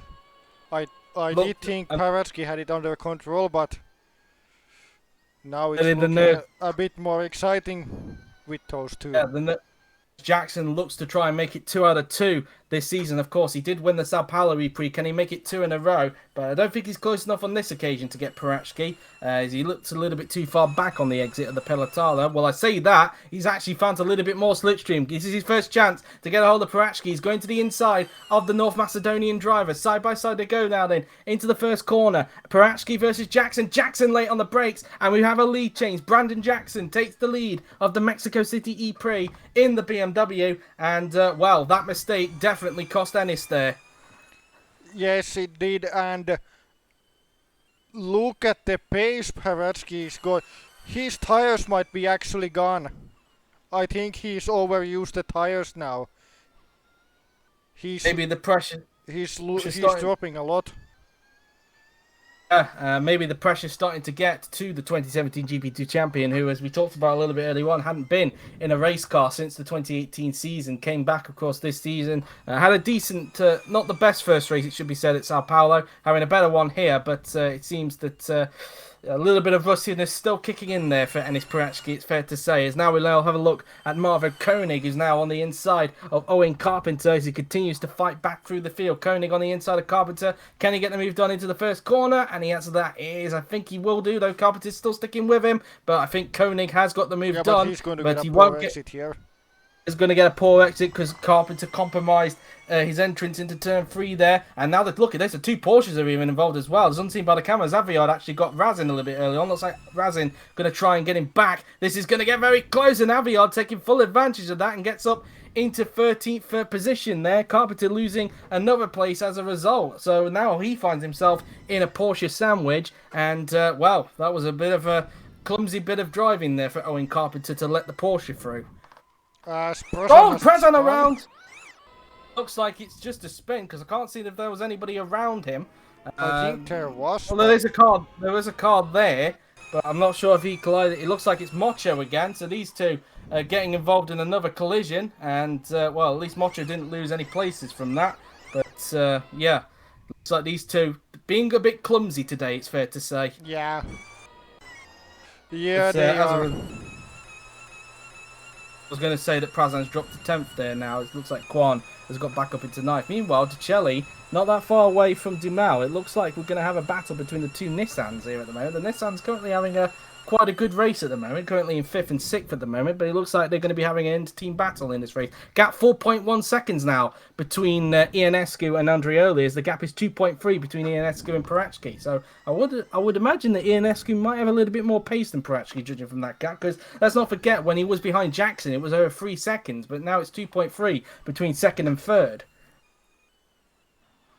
Oh no. All the Nissans make contact there, and it's a bump and run effect. Decelli gets up into 5th position there, but I don't think that will go down well with the Nissan board, or the Nissan EDAMS board, I should say, because it is EDAMS. It's actually the DAMS team that run this Nissan entry, so that won't go down well with the team boss at Nissan. Tilsley gains a little bit, but not to the point where he's right onto the gearbox of Demal. No, Decelli. It was what am I talking about? It's one of the Nissans anyway. Before I get myself confused, Aviard trying to go back at Koenig, but Koenig saying no to that one. Looks like Aviard having some good pace in this part of the race as we are approaching the pit window, as we're now on lap 20 of 43, very close to the halfway stage of this Mexico City ePrix. As they now come down the straight now, then goes Robert Ionescu. 2.2 now the gap between Parachki and himself, and 4 seconds between Andreoli and Ionescu. So it's fair to say, out of those three, you would argue that Andreoli is quicker than Parachki at this point. Yeah, he is. He's pushing to catch his teammate, and at the same time he is catching the front two as well. So I think Andreoli might have a chance here, a small one, but still.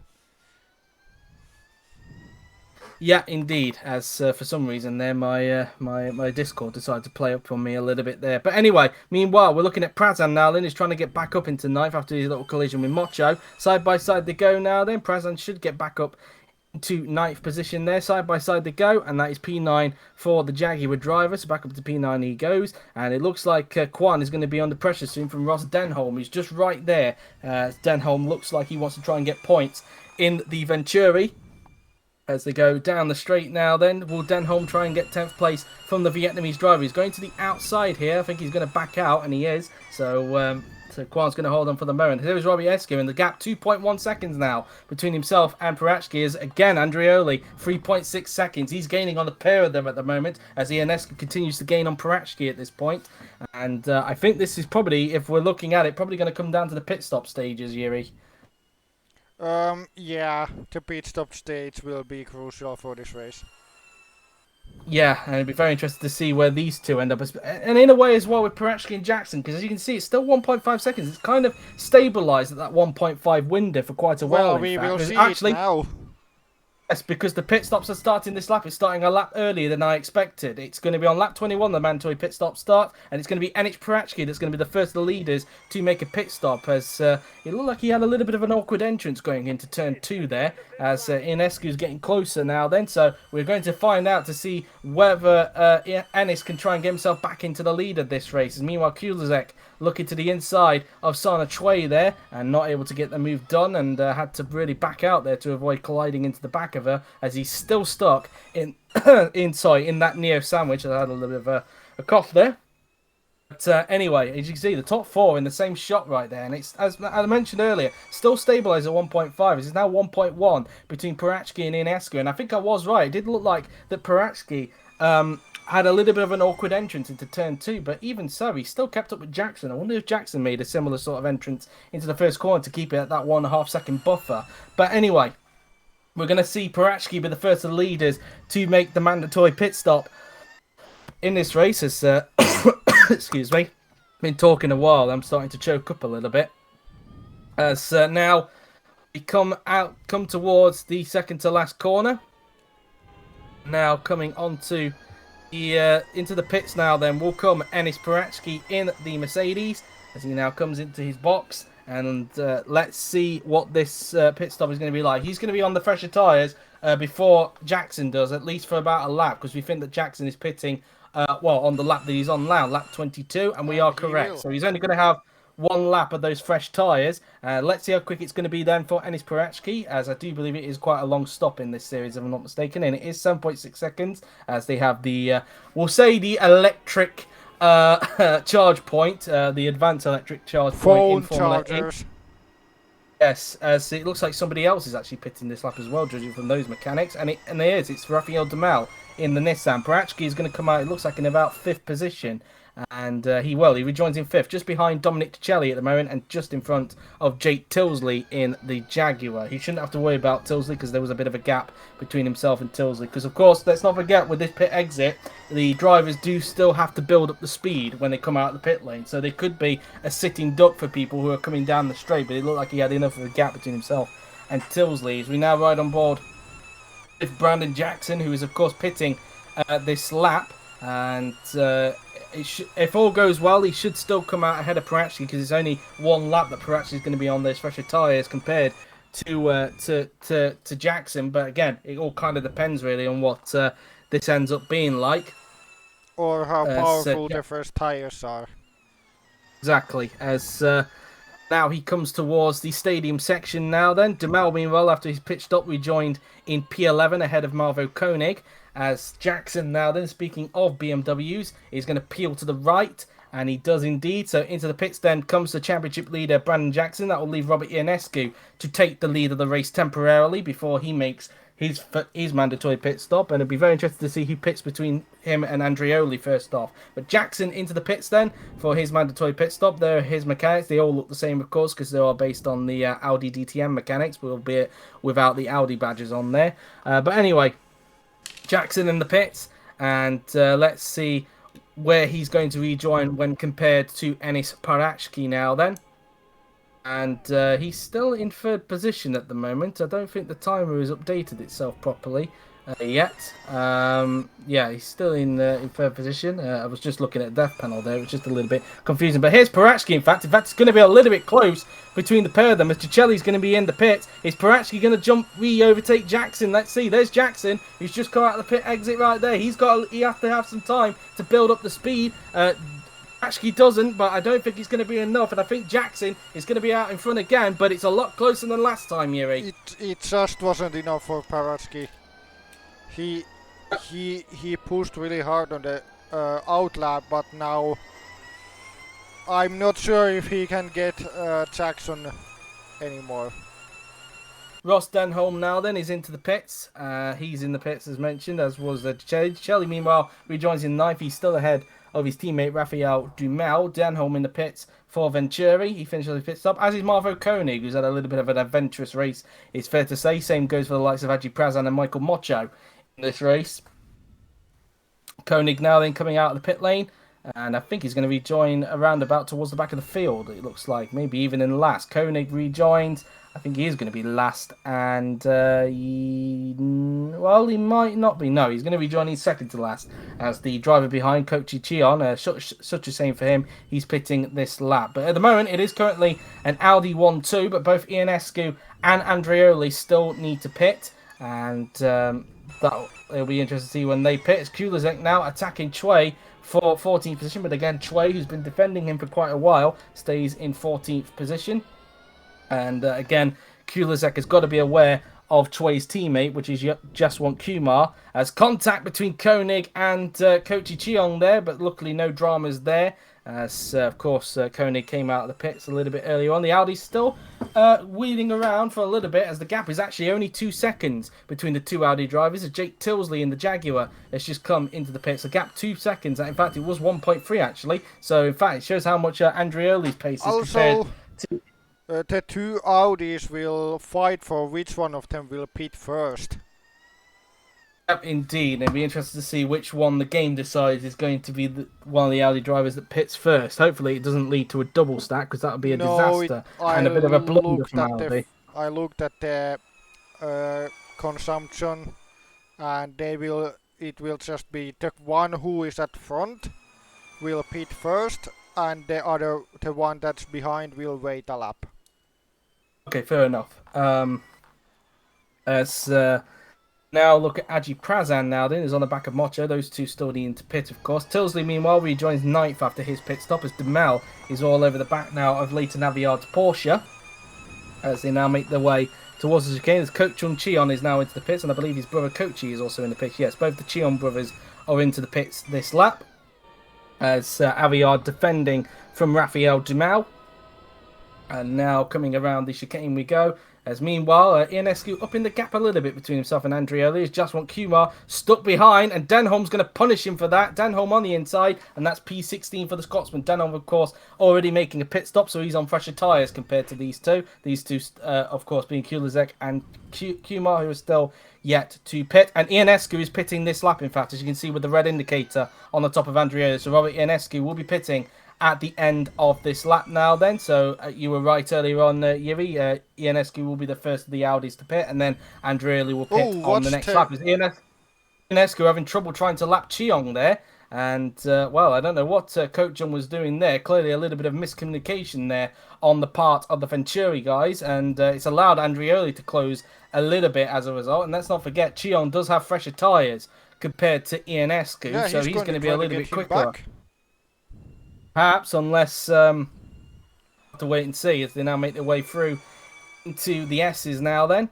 As meanwhile, Parachki continuing, it seems to lose a little bit of time now to Brandon Jackson through into the S's now. Then we will go as Owen Carpenter in the DS Cheetah is now into the pits. Is Cheon going to try and get Ionescu back? I don't think he's close enough, so I don't think Ionescu's got anything to worry about. As we've got a yellow flag, and it's Leighton Aviard and Dumal. These two have come together, and Dumal has lost the points position to Aji Prazan. And let's see, as he looked to the inside, and, well, it was just going to happen at some point, wasn't it, Yuri? Yeah. They weren't really in sync of how they were going to do the racing there, so yeah. Both of them just being a little bit too aggressive there, it's fair to say. But anyway, Ionescu back to the leaders. He's coming into the pits this lap. He'll peel to the right, which he's going to do. And he's now into the pits. Andrioli will stay out for at least one more lap and have the misery of being held up by Cheong for a little bit, which could help Ionescu, to be quite honest with you, to stay in front of Andrioli. As Ionescu now into the pits. So Jackson and Parachki will re-overtaking quite easily as Ionescu was starting to lose time to the pair of them before the pit stop stages. It seems that the same sort of thing that happened to Ionescu last season is happening again. A 6.9 second stop for the Audi mechanics. Ionescu trundling down the pit lane now then as he's going to rejoin, I would imagine, in fourth position as he's going to flick off the pit limiter now then. And Ionescu does rejoin in fourth position and is expected behind both Parachki and Jackson as Andrioli still having trouble with the traffic, it's fair to say. And he's not really got that far, has he, since there was a good yellow flag. And who is that? It's a yellow flag down at that corner again. And it's Aviard. It's these two. Well, no, it's actually Prazan this time and Aviard again involved. Prazan again just being a little bit of a chaotic person in this race, Yuri. Yeah, I mean, I need to put the blame to the track at this point. There's been too many incidents here today. Maybe either something to sort out or maybe for something to be replaced for next season. We'll have to wait and see as Aviard's still trying to find a gap in the traffic for him to rejoin. As Mohamed Razan, his teammate, is into the pits now then. But yeah, Aviard just having another disastrous race, it's fair to say, as it looks like similar sort of contact, and yep, just bumping into the back of him there. And well, similar results really. Prazan just I'll be amazed if he ends up still getting points out of this race. Same goes with Mocho, really. As Chue and Razan are in the pits, as mentioned, as Razan finishes his pit stop. And luckily not going to get held up, it seems, by either Chue or Kulizek, as Chue still rejoins ahead of Kulizek. As mentioned, Andrioli is coming into the pits this lap. He did have the misfortune of being held up for quite a while. So, yeah, I think that might affect him trying to get the overcut on Ionescu, especially given that Ionescu is going to be on them fresher tyres for a lot longer than Andrioli, as he now comes into the pits as he tries to spot his Audi mechanics. And Jackson, as a result, will retake the lead of the race as Andrioli pulls into his box. The Audi mechanics get to work. And let's see where the Frenchman is going to emerge then after this pit stop. As he is a 6.2 second stop, he's actually 7 tenths quicker and Ionescu's pit stop. So let's see where he is going to emerge then. And I think he's already come out behind Ionescu because Ionescu's already up in third position. Yep, that is the case. And so Ionescu with those fresher tyres. In fact, let's not forget, Andreoli was held up for quite a while by a lot of traffic. So that might have affected him there as well. But as a result, Ionescu's now got a gap on him. The two Chion brothers are now fighting towards the back of the field. And be careful, guys, your brothers, as they're getting very, very close. That was very close. That could have been a family dispute there if that ended in tears. But luckily, they managed to just about avoid contact there. As that's Broster. Looks like he's had a collision with Koenig, and Koenig again in the wars. And both of them drop a place as a result to who is that in 13th? That is actually Prazan, who's already as well been in the war. The whole midfield at the moment is just who crashes the least wins. Yeah, exactly. It's Tobel who is into the pits, as is Alex Broster. As some guys still needing to pit as well, of course, to do their mandatory pit stop. So we're on board with Robert Ionescu, and of course he's going to be on fresher tyres now compared to the top two. So I do wonder, is it a bit far-fetched for me to say, could he try and catch up to the top two by the end of the race, Yuri? He was 7/10 faster than Jackson and 1.5 seconds faster than Paratsky. Okay, so maybe it's not far-fetched to say Ionescu could still win this race. So let's see if we can keep this up. And also, given that Andreoli is also on fresh tyres, maybe keep an eye on him. Could we potentially see an Audi 1-2 in this race, perhaps? There's still plenty of time left in this race. And to confirm it, look, Ionescu sets the fastest lap, a 1:38.702. So Ionescu is flying at the moment. Andreoli went even faster on the last two sectors, so the Audis are flying now.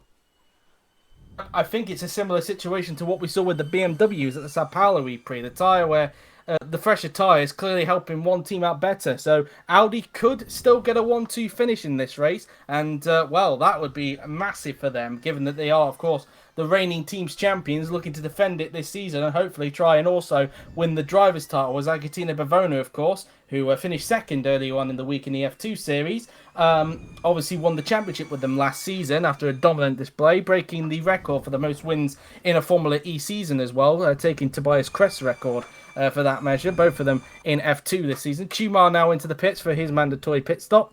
But anyway, 2 seconds now, the gap between Ionescu and Paratsky, 6.5 between some of his team. Prazan even sets the fastest lap now then after his all of his calamities, a 1:38.223 there. So Prazan now gets hold of the 2 bonus points for the fastest lap. Will Ionescu and Andreoli respond to that? We will see. As we ride on board with Paratsky, it's now down to 1.4. Ionescu is going to be right on his gearbox very, very soon, Yuri. Yeah, now it's looking really strong for the Audi, and well, that's a way to bump your opponent out of the way. I guess so indeed, but either way, it's one way to do it. Carpenter up into 13th position. Choi wasn't able to take full advantage of that, though. But anyway, Aviard finishes his pit stop and he's going to rejoin right to where this battle for second is, and that's not going to help Paratsky at all, as Andreoli now sets the fast lap at 1:38.161. He takes that away from Aji Prazan as Paratsky now puts a lap on Leighton Aviard, but Aviard's got fresher tyres as well. Ionescu will look to try and see if he can capitalise on this, but Aviard is not making it easy for Ionescu. I don't think Ionescu is going to be particularly happy with Aviard on that one, but he's able to put a lap on him now then. But anyway, as Ionescu will now continue. Look how much he lost. Yeah, I don't think he's going to be particularly happy with Aviard on that one, as he's trying everything he can, because he knows that a victory is there for the taking, and he wants to take full advantage of that if he can. The gap 4.2 seconds between Jackson and Paratsky, and even Jackson's coming up to traffic as well. So that could be a little bit of a curveball there for Ionescu's situation. And yeah, Jackson is desperately trying to increase the gap so that he has more time to to get the Audi's tires more worn out, so they might not be able to catch him, and I think that's the plan that Jackson is going for, but things are heating up here at Mexico. Prazan, meanwhile, got the fastest lap back off of Andrioli, 1 minute 38.117, I think it said, for Agi Prazan. So now he gets the fastest lap back off the Audi driver. Let's see if Ionescu and Andrioli can respond this time by. Meanwhile, Jackson crosses the line to start lap 30 of 43 now, then, as he's now coming up to this bit of traffic that I was just talking about a little bit earlier on. So it'll be interesting to see how much Jackson could get compromised by this little bit of traffic that's in front of him at the moment. It's Cheon getting the blue flag indicator, and that might affect Jackson. What It is going to affect doing? him quite a lot, and Jackson held up by quite a bit. That will allow Parachki to close up a little bit. There he is. He's just come out of the corner himself, but he's also dragging along Ionescu at the same time, and also charging Andrioli as well. So this is getting very, very, very tense in this fight for the victory here. And look how close Ionescu is now to the back of Enis Parachki now. Then the Audis are absolutely flying on this stint. Tilsley back in the pits, or is that his first stop? I'm not 100% sure. That's the second stop. So has he got a problem? He's back in the pits for some reason. Is this a mechanical failure? It is a mechanical failure. An electrical issue. It's an electrical issue for Jake Tilsley, and well, what a shame for him. Jaguar's miserable race continues, and he's going to find himself out of the points. His teammate Prazan will inherit 10th place as a result of that, because he's just coming onto the pit straight just as Jake Tilsley was about to rejoin. But anyway, this traffic is going to play a crucial part, as now Parachki is now onto the back of Coach and Cheon now, then, as he looks to put a lap on him there. Leighton Aviard's still keeping up with Ionescu at the moment, so that's something to keep an eye on. There's Coach and Cheon now then.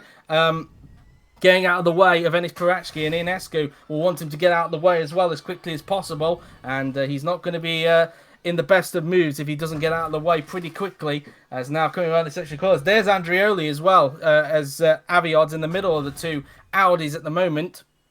Ionescu will now put a lap on Coach on Cheon, which he will do now then, and he goes through. Cheon letting him through quite easily there, and I think Aviard will... In fact, no, this is a battle for 21st, isn't it? So Aviard is looking like he wants to take full advantage of this, and he's going to zoom past and take 21st position of Coach on Cheon. So over to P21 he goes, or will Cheon try and fight him back into the first corner? He's going to try and leave his braking a little bit late, but it looks like Aviard's going to hold on, and this is going to hold up Andrioli as a result of these two fighting. So it's going to allow a little bit of breathing space between Ionescu and Andrioli as a result, and the Frenchman will not be too pleased with that one. I wouldn't be surprised if he sticks his middle finger out at Coach on Cheon for that one. Gives him the driver code for you're an idiot, basically. I'm going for first, just John Clellan, basically. So, and in fact, he is trying to go for first place, so he kind of probably has the same mentality as John Clelland, according to Murray Walker, the late Murray Walker, that is. Anyway, as Quan Nowlin on the inside of Raphael Demal. This is the battle for 7th place, and the Vietnamese driver, who was a little bit disappointed that he couldn't get points last time out in Sao Paulo. He's got 7th, but Demal might try and get him back into the first corner. He's going to try and lead the braking late, and Demal is going to retake the place. So Quan is going to have to try again to get that position. And, well, he's going to have bad traction coming out of there, and Quan might try and get him back into the chicane. As meantime, Prazan has passed Denholm. He's up into 9th position, and now Quan will want to try and get him back down into the chicane as they're going to try and go side by side. But it looks like Demal is going to cut him off there. So Demal, hold on, a big lockup for Quan there. Clearly pushing hard to try and get that 7th place, and it's going to allow Prazan to close up on those guys. As... Meanwhile now then, let's see what's going on in the battle for what will be the lead of the race now then. And Prazan actually 3 seconds back as Ionescu, still not quite on the gearbox yet of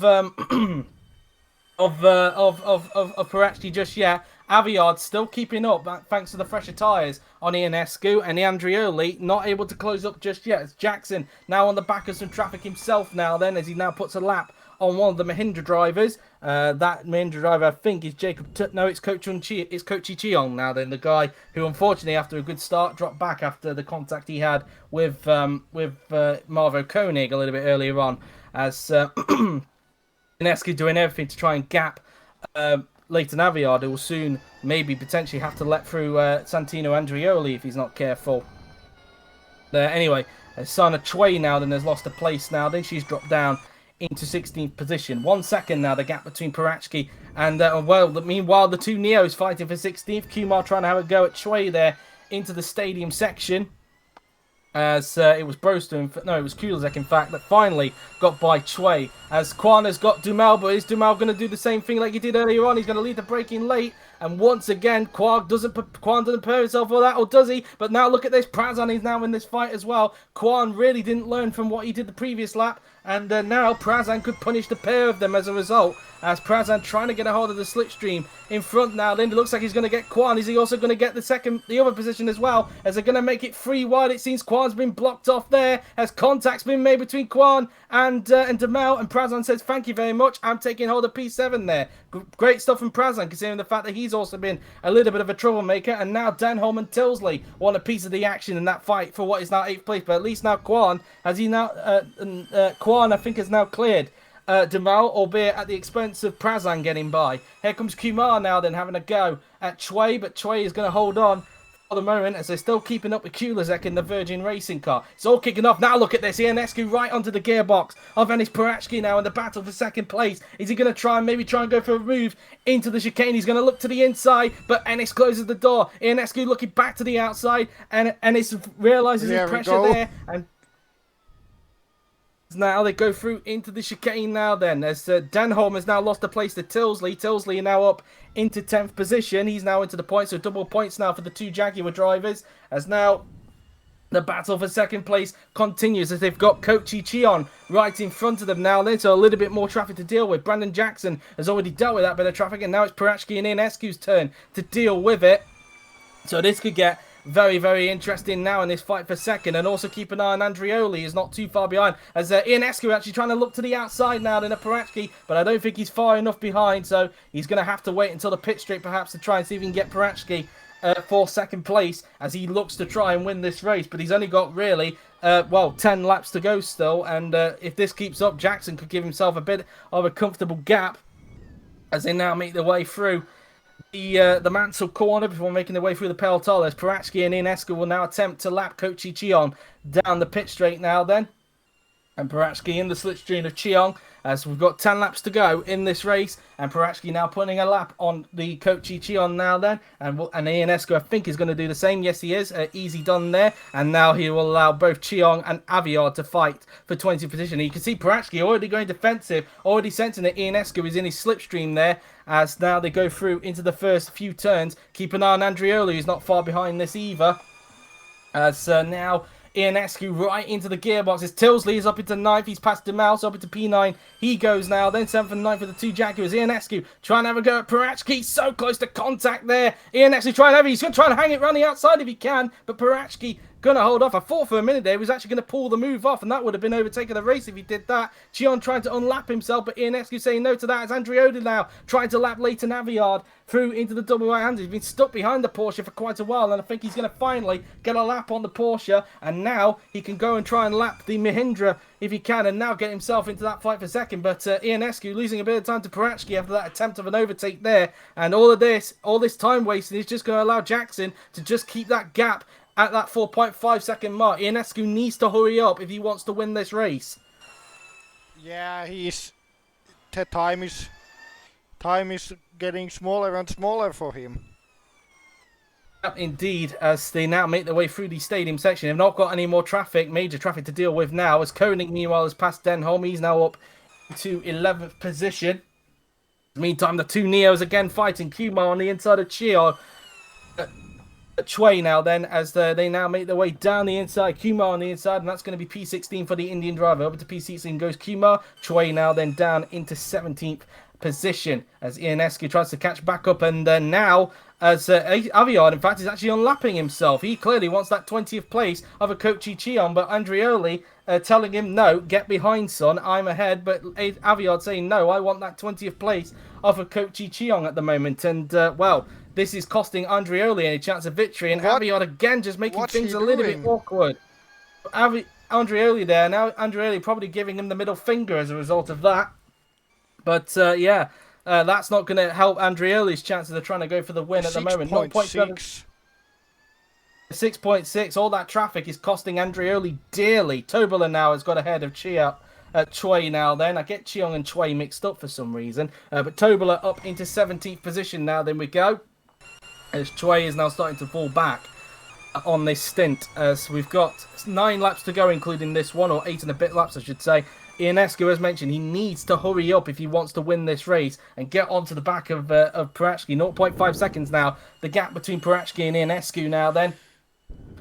As you can see, Prachki now starting to go a bit defensive, as he can sense the pressure now from Ionescu, who's right onto the gearbox. This is probably the best chance Ionescu has had on Prachki in quite a while, as he'll now try and prepare to try and get him onto the pit straight if he can. There's no traffic in front of them. Ionescu needs to make this count if he can, as they go around the Mansell corner and now into the Pelotada now then. Can Ionescu get the move done now then on Enis Prachki as we start lap 36 and 43 now then, as they go down the pit straight. Ionescu in the slipstream now then of Prachki. He's going to go to the inside. Can he finally get the move done on the Macedonian drivers to go side by side into the first corner? Side by side they go. Is this going to be P2 for Robert Ionescu? Down the inside he goes into the first corner, and yes it is. Ionescu up into second place, and Prachki now down to third as a result. Now, can Ionescu go after Brandon Jackson? He needs to find a lot of time if he wants to get a hold of Jackson, and well, he's got you could say 7 and a bit laps in which to do it. 5.4 seconds he needs to find from now until lap 43 if he wants to get his first win in 7 seasons in the OC fraternity. Yeah, it's a tough ask, but it's not impossible for him. He's got a lot fresher tyres, though, compared to Brandon Jackson, though, so that could help him out. But he has been stuck behind Prachki for quite a while in this race now, then. Meantime, there's still Jason... a few back markers they're fighting. And Jackson's coming up to them, so that could also help out Ionescu. In fact, look at that, 4.9 seconds now, the gap. He's taken 4 tenths out of Jackson in that sector alone, so... It seems like he's still flying at the moment. Is Andreoli still stuck with the likes of Aviard? No, he's not now. He's finally broken free of that traffic. So let's see what Andreoli can do, because he's on even fresher tyres compared to Robert Ionescu. Let's see what he can do. Could he potentially try and get both Audis onto the podium? If I'm being totally honest, given the fact he's been held up for quite a while, Yuri, I think the win may be out of the question for Andreoli. Yeah, it's... I think that lost him the race, but I'm going to say his lap times have been much faster than Ionescu's when he's been in clean air. Yep, as Broster now, it's now Broster's turn to get by on Shui now then, as he gets up into 18th position. 3.4 now, the gap between Prachki and Andreoli after that lap, as it's 4.8 between Jackson and Ionescu in the battle for the win here at the Mexico City ePrix. We've got 6 and a bit laps to go here at the Autodromo Hermanos Rodriguez circuit. And of course, not the only time you'll be seeing it this season, because of course the top class will be here later on in the season for their Mexican Grand Prix. As Aviard now then is starting to attack Cheong now then for 20th position, but Cheong is just going to hold on for the moment, as Aviard technically in a Cheong sandwich, but coach on Cheong is quite far back from those two at this point in time. As Chue now then just comes around the S's, and Jackson not that far behind from that bit of traffic. Every little helps in the case of Ionescu. Let's see what the gap is like this time by in that sector, and it is 4.4 seconds. He's taken another 4 tenths out of Jackson in that sector. Whether that's going to be enough, I'm not sure. We'll have to wait and see. But meantime, 2.1 seconds, the gap between Andreoli and Prachki. Andreoli is really closing down Prachki for that final podium spot. As now they make their way through these section of corners now then. And Jackson not quite up to that traffic just yet, but he's not that far away, as he now starts lap 38 of 43. 6 laps to go here at the Mexico City ePrix, here at the Autodromo Hermanos Rodriguez. 4.2 seconds now the gap. Ionescu takes another 2 tenths out of Jackson that time by, as they now make their way down towards the first few turns on the racetrack. So through turn 1, then into turn 2 now then we will go, and then into turn 3 we'll soon go, as now we look at Marvo Koenig, who's all over the back of Demel for the final points place in this race now then. 1.4 the gap between Prachki and Andreoli, meanwhile in the fight for third position. It's getting quite close between Prachki and Andreoli at the moment, as we look at this battle for the final points place between Rafael Demel and Marvo Koenig through into the S's now. Then we go 4 seconds the gap between Ionescu and Jackson. He's taken another 2 tenths out of him in the first sector. As Koenig looking to the outside of Demel into the stadium section, but Demel just going to hold on for the moment, as Koenig tries to ensure that there's a double points finish at least for BMW after all the dramas he's had in this race. As now, look at this, the battle for third intensifies as Andrioli is now right on the gearbox of Enis Parachki as they make their way through into the S's. Andrioli can set a double podium finish for the two Audi drivers today. Through the right and then into the left hand, we go. 3.5 seconds now, the gap between the top two. Meanwhile, Ionescu actually took 5 temps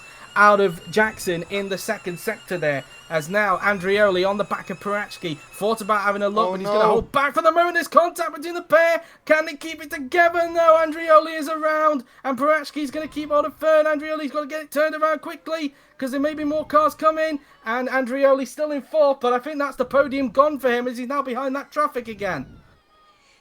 Yeah, that was bound to happen. I hate when it happens with the top cars, but yeah. Might have cost himself a podium as a result, and Enis Parachki lucky to get away with that. 3.2 seconds now, the gap between the top two, as we've got 5 laps to go of the Mexico City ePrix. As Andrioli again puts a lap on Leighton Aviard, and I don't know whether he'll have enough time to catch back up to Parachki, but I would imagine his tyres will be shot after that. Yeah, I think it's over for the fight for P3. 2.8 now, the gap between Jackson and Ionescu, as Ionescu can sense his first win in 7 seasons right in front as he now makes his way through into the chicane now. Then Andrioli now puts a lap back on Kochi Chion, as I'm going to have a look to see what the gap is like, in fact, between Parachki and Andrioli. 5.8. Yeah, that's going to be a bit of an ask, I think, for Andrioli, especially as I'm pretty sure his tyres will be wrecked as a result of that spin he had with Parachki. He just needed to be a little bit more patient, and I think he probably would have got him on the pit straight, but clearly greed may have got to him a little bit there. But anyway, as Jackson, surprisingly not onto the back of this traffic so far. He is now, but it's taken him a bit of a while to get onto the back of that. 2.6 seconds now. The gap between the top two. There is Ionescu. You can just see him there in the background as Yuri is breathing quite heavily, probably hoping that this battle is very clean between the pair of them. As yeah, I mean, it's the heat as well, but also it was that I was trying to say that maybe, just maybe Jackson is trying that he's going to stay behind the lapped cars and use their slipstream to his advantage. Well, at the moment, it hasn't worked out because, as you saw there, Ionescu took another 4 temps out of Jackson in the third sector, down to 2.2 seconds now. Yeah, but he's going to be more difficult to overtake, though. True. But we'll have to wait and see when Ionescu gets onto the gearbox of him.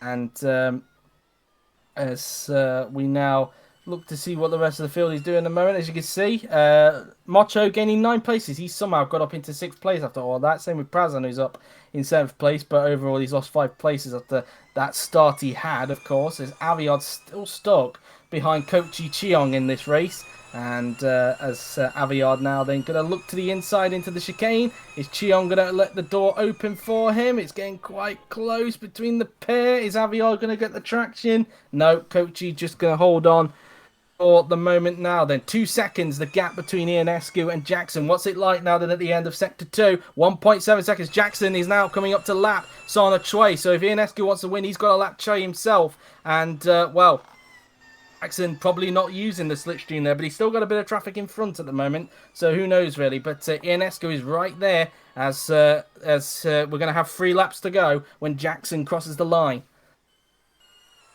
Yep, it's going to be close, but let's see. It really depends on where Ionescu catches Choi, because in the tight sections I think he's going to lose too much time.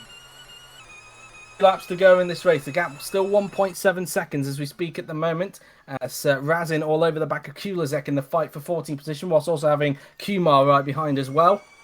As they come out of the first 3 turns, as mentioned, 3 laps to go of the Mexico City ePrix here at the Autodromo Hermanos Rodriguez. As Kumar now looking to the inside of Razin in the battle for 15th. Can he get the move done? No, he can't. As Razin's just going to hold on for the moment as Ionescu now then trying to get onto the back of Chue. 1.4 seconds now the gap between Jackson and Ionescu. Took 3 attempts out of him there in the first sector. But how long is it going to take for him to lap Sana Chue? That's going to be the question now then. Contact there between DeChelli and Cheong. I don't know what Cheong was doing there. Probably leaving it a little bit awkward. And now the Cheong brothers are fighting for 21st. It's unseen by the cameras, in fact. This was because Aviard has actually finally passed Kochi Cheong and is back up into 20th position. But it's been a disastrous race for the Englishman, that is for sure. Look at that, in fact. Andrioli has actually caught back up to Parachi, so he might actually get third after all, Yuri. I think he's driving out of pure rage now. Pure anger. You probably see the steam coming out the top of him. 1.1 seconds now. The gap between Jackson and Ionescu, according to the timing tower down at the bottom. The scroll on the bottom as Tilsley's up into 8th. He's past Quan, unseen by the cameras. So up into P8 goes Jake Tilsley, and now he's on the back of Jackson. Here we go, Yuri. We've now got the battle. Battle for the lead. Always nice to see, no matter which series we are racing in. Battle for the lead is always exciting. He's managed to clear pretty quickly as it's 0.8 seconds. It's now under a second between the top two. It might have to come down to a final lap overtake perhaps, and maybe the same here. In fact, no, it might actually come down to turn 1 here. Andrioli in the slipstream now then. Actually, the double podium might be back on now then for the 2 Audi drivers, as Andrioli right in the slipstream of Parachi. This is what he should have done probably earlier on, and it's probably cost him a chance of a 1-2 finish as a result. But Andrioli on the inside of Parachi, is he going to get the move done into turn 1 down the inside? Parachi is just going to hold on, in fact, and he looks like he's going to hold on to the position for the meantime. So Parachi not giving up on that position just yet, and poor traction for Andrioli. He might have only 1 chance left on the final lap, but he's got to catch back up very quickly. And now look at this, Ionescu all over the back now then of Brandon Jackson in the fight for the lead. He's got to be patient, he's got to be calculated if he wants to get his first win in 7 seasons, as Jackson really having to defend now. He can feel the pressure of Robert Ionescu through into the S as we go now then. To the left and then into the next section of corners we go, as they now make their way out of the end of sector 2 now then, as they now make their way down towards the stadium section. I don't think Ionescu is close enough to make a move down into this corner. Jackson going defensive, and they now go into the section of corners. Ionescu thought about it, but backs out of it for the moment. He's going to have 1 chance perhaps down the pit straight, although he did lose a little bit of time, in fact, during that little movement there. But let's see if he's close enough by the time we get out of that final corners. We're going to start the final lap of the Mexico City ePrix now then, as they come around the final corner. Ionescu is right there. Has he got enough slipstream perhaps to try and make a move on Jackson? There's still a bit of a gap, I think, between the pairs. We start the final lap of the Mexico City ePrix. 0.3 seconds the gap. There is Ionescu. This is his best chance to go for the lead of the race. He's going to the inside. Is Ionescu going to take the lead on the final lap of the Mexico City ePrix? Side by side they go into the first corner, and he's done it. Ionescu takes the lead of the Mexico City ePrix. Now can he hold on and finally get his first win in 7 seasons? And he's bolted away. Here comes Andrioli now on the inside of Enis Parachi. Can he leave the break in a little bit later this time? Down into the first corner, but again Parachi just holds on for the moment, as they will now make their way towards the second chicane. That's probably Andrioli's last chance to get it. He's got better traction like he did unlike last time around. Can Andrioli try and get him into the second chicane now then, as they make their way down the straight? He's going to the inside. Yeah, Parachi covers him off. He felt the pressure, and I think that's going to be that then, really. I think Parachi is going to hold on to 3rd position. If only he was a little bit patient, I think we could have looked at a double podium place for the Audis. But whilst one Audi is probably kicking himself for that mistake, the other one is going to be absolutely elated. It has been 7 seasons since Robert Ionescu took a victory in the OC Fraternity. The 2014 top class race, the German Grand Prix, was the last time we saw Ionescu on the top step of the podium. He has waited so long to get back on the top step of the podium in any series. So much pain, so much drought, but it's finally going to come to an end as he comes around the stadium section for the 43rd and final time, and coming around the final 2 corners in the Mexico City ePrix. And finally, after 7 seasons away, it is going to be Robert Ionescu who wins the Mexico City ePrix. Ionescu is back to winning ways. What a result for Ionescu, a final lap overtake, and Ionescu is the winner. Well done to him indeed, and Parachi is just going to hold on to 3rd position. Had he just been a little bit more patient, Andrioli could have made it a double podium for Audi, but it's P3 for Enis Parachi, his first podium in a very long time as well. Andrioli in 4th, Aviard finishes in 20th, DeChelli finishes in 5th place in the end. In the Nissan, a good result for him in the Nissan indeed. And Coach Cheon, what a shame for him. What could have been if it not for that contact early on in the race, and his brother follows him on in 22nd. Mocho in 6th, 7th for Aji Praz, and the two troublemakers in this race, finishing in 6th and 7th. Of course, no penalties awarded because of the chaos we've had in this race. Prazan crosses the line in 7th place. Tilsley ensuring a double points finish for Jaguar, is going to finish in 8th place as he rounds the final corner now then. As he comes onto the straight, Tilsley will cross the line in 8th position. And P8 for the Brit. Kwan, a good result for him. He's going to finish in 9th in the DS Cheetah. 2 points going the way for them. And Koenig will get the final points place in the BMW, ensuring a double points finish for the BMW team. So P10 for him after all the troubles he's had in this race. Dumal just misses out on a double points finish for Nissan. He's going to finish in 11th place, but at least he's been able to finish a race, unlike Ellie's home race in Sao Paulo. He was the only one yet to be classified, and now he has. Denholm in 12th. Carpenter crosses the line in 13th, a disappointing race for him. Kumar in 14th in the Neo, that's the decent result for him, I guess. Kulazek in 15th. Razin, disappointing for him in 16th. Tobler, 17th in the Mahindra. 18th for Broster. And there we go, they are all the finishers. And all 22 cars finished in the end, Yuri. But Ionescu finally back to winning ways. Yeah, it's been a long wait. He always has high expectations, and I think finally he's going to get some of his expectations matched. And I think the only thing he wants now is the championship. Indeed so. Well, that is the results then. Robert Ionescu, the winner. Brandon Jackson in second. Enis Pratke, his first podium since 2017, in third when he was in GP2. Santina Andrioli in fourth. Dominic Ducelli in fifth, with Michael Mocho in sixth. Aji Prazan 7th. Jake Tilsley in 8th. Nguyen Min Kwan in 9th, with Marvo Koenig completing the points in 10th. With Demel in 11th. Ross Denholm in 12th. Owen Carpenter in 13th. Jaswant Kumar in 14th. Wojciech Kulisek 15th. Mohamed Razin in 16th. Jacob Tobler 17th. With Alex Boter in 18th. Sana Choi in 19th. Leighton Aviard in 20th, and then it's the Cheon brothers of Coach Cheon in 21st. A shame for him. What could have been for him? And Coach on Cheon in 22nd last. All 22 cars finishing, surprisingly, despite all the chaos. And the fastest lap went to Aji Prazan. He gets the 2 bonus points for the fastest lap of the race. He was 400s quicker than Santino Andrioli in the end there then. So, apart from the chaos, Yuri, pretty good race, you'd have to say. Yeah, the end was really exciting. A slight shame about that the track didn't work as well as, for example, it does with the F1 cars, but it is what it is. It's still exciting race, and I think another good showing for the new group performance system.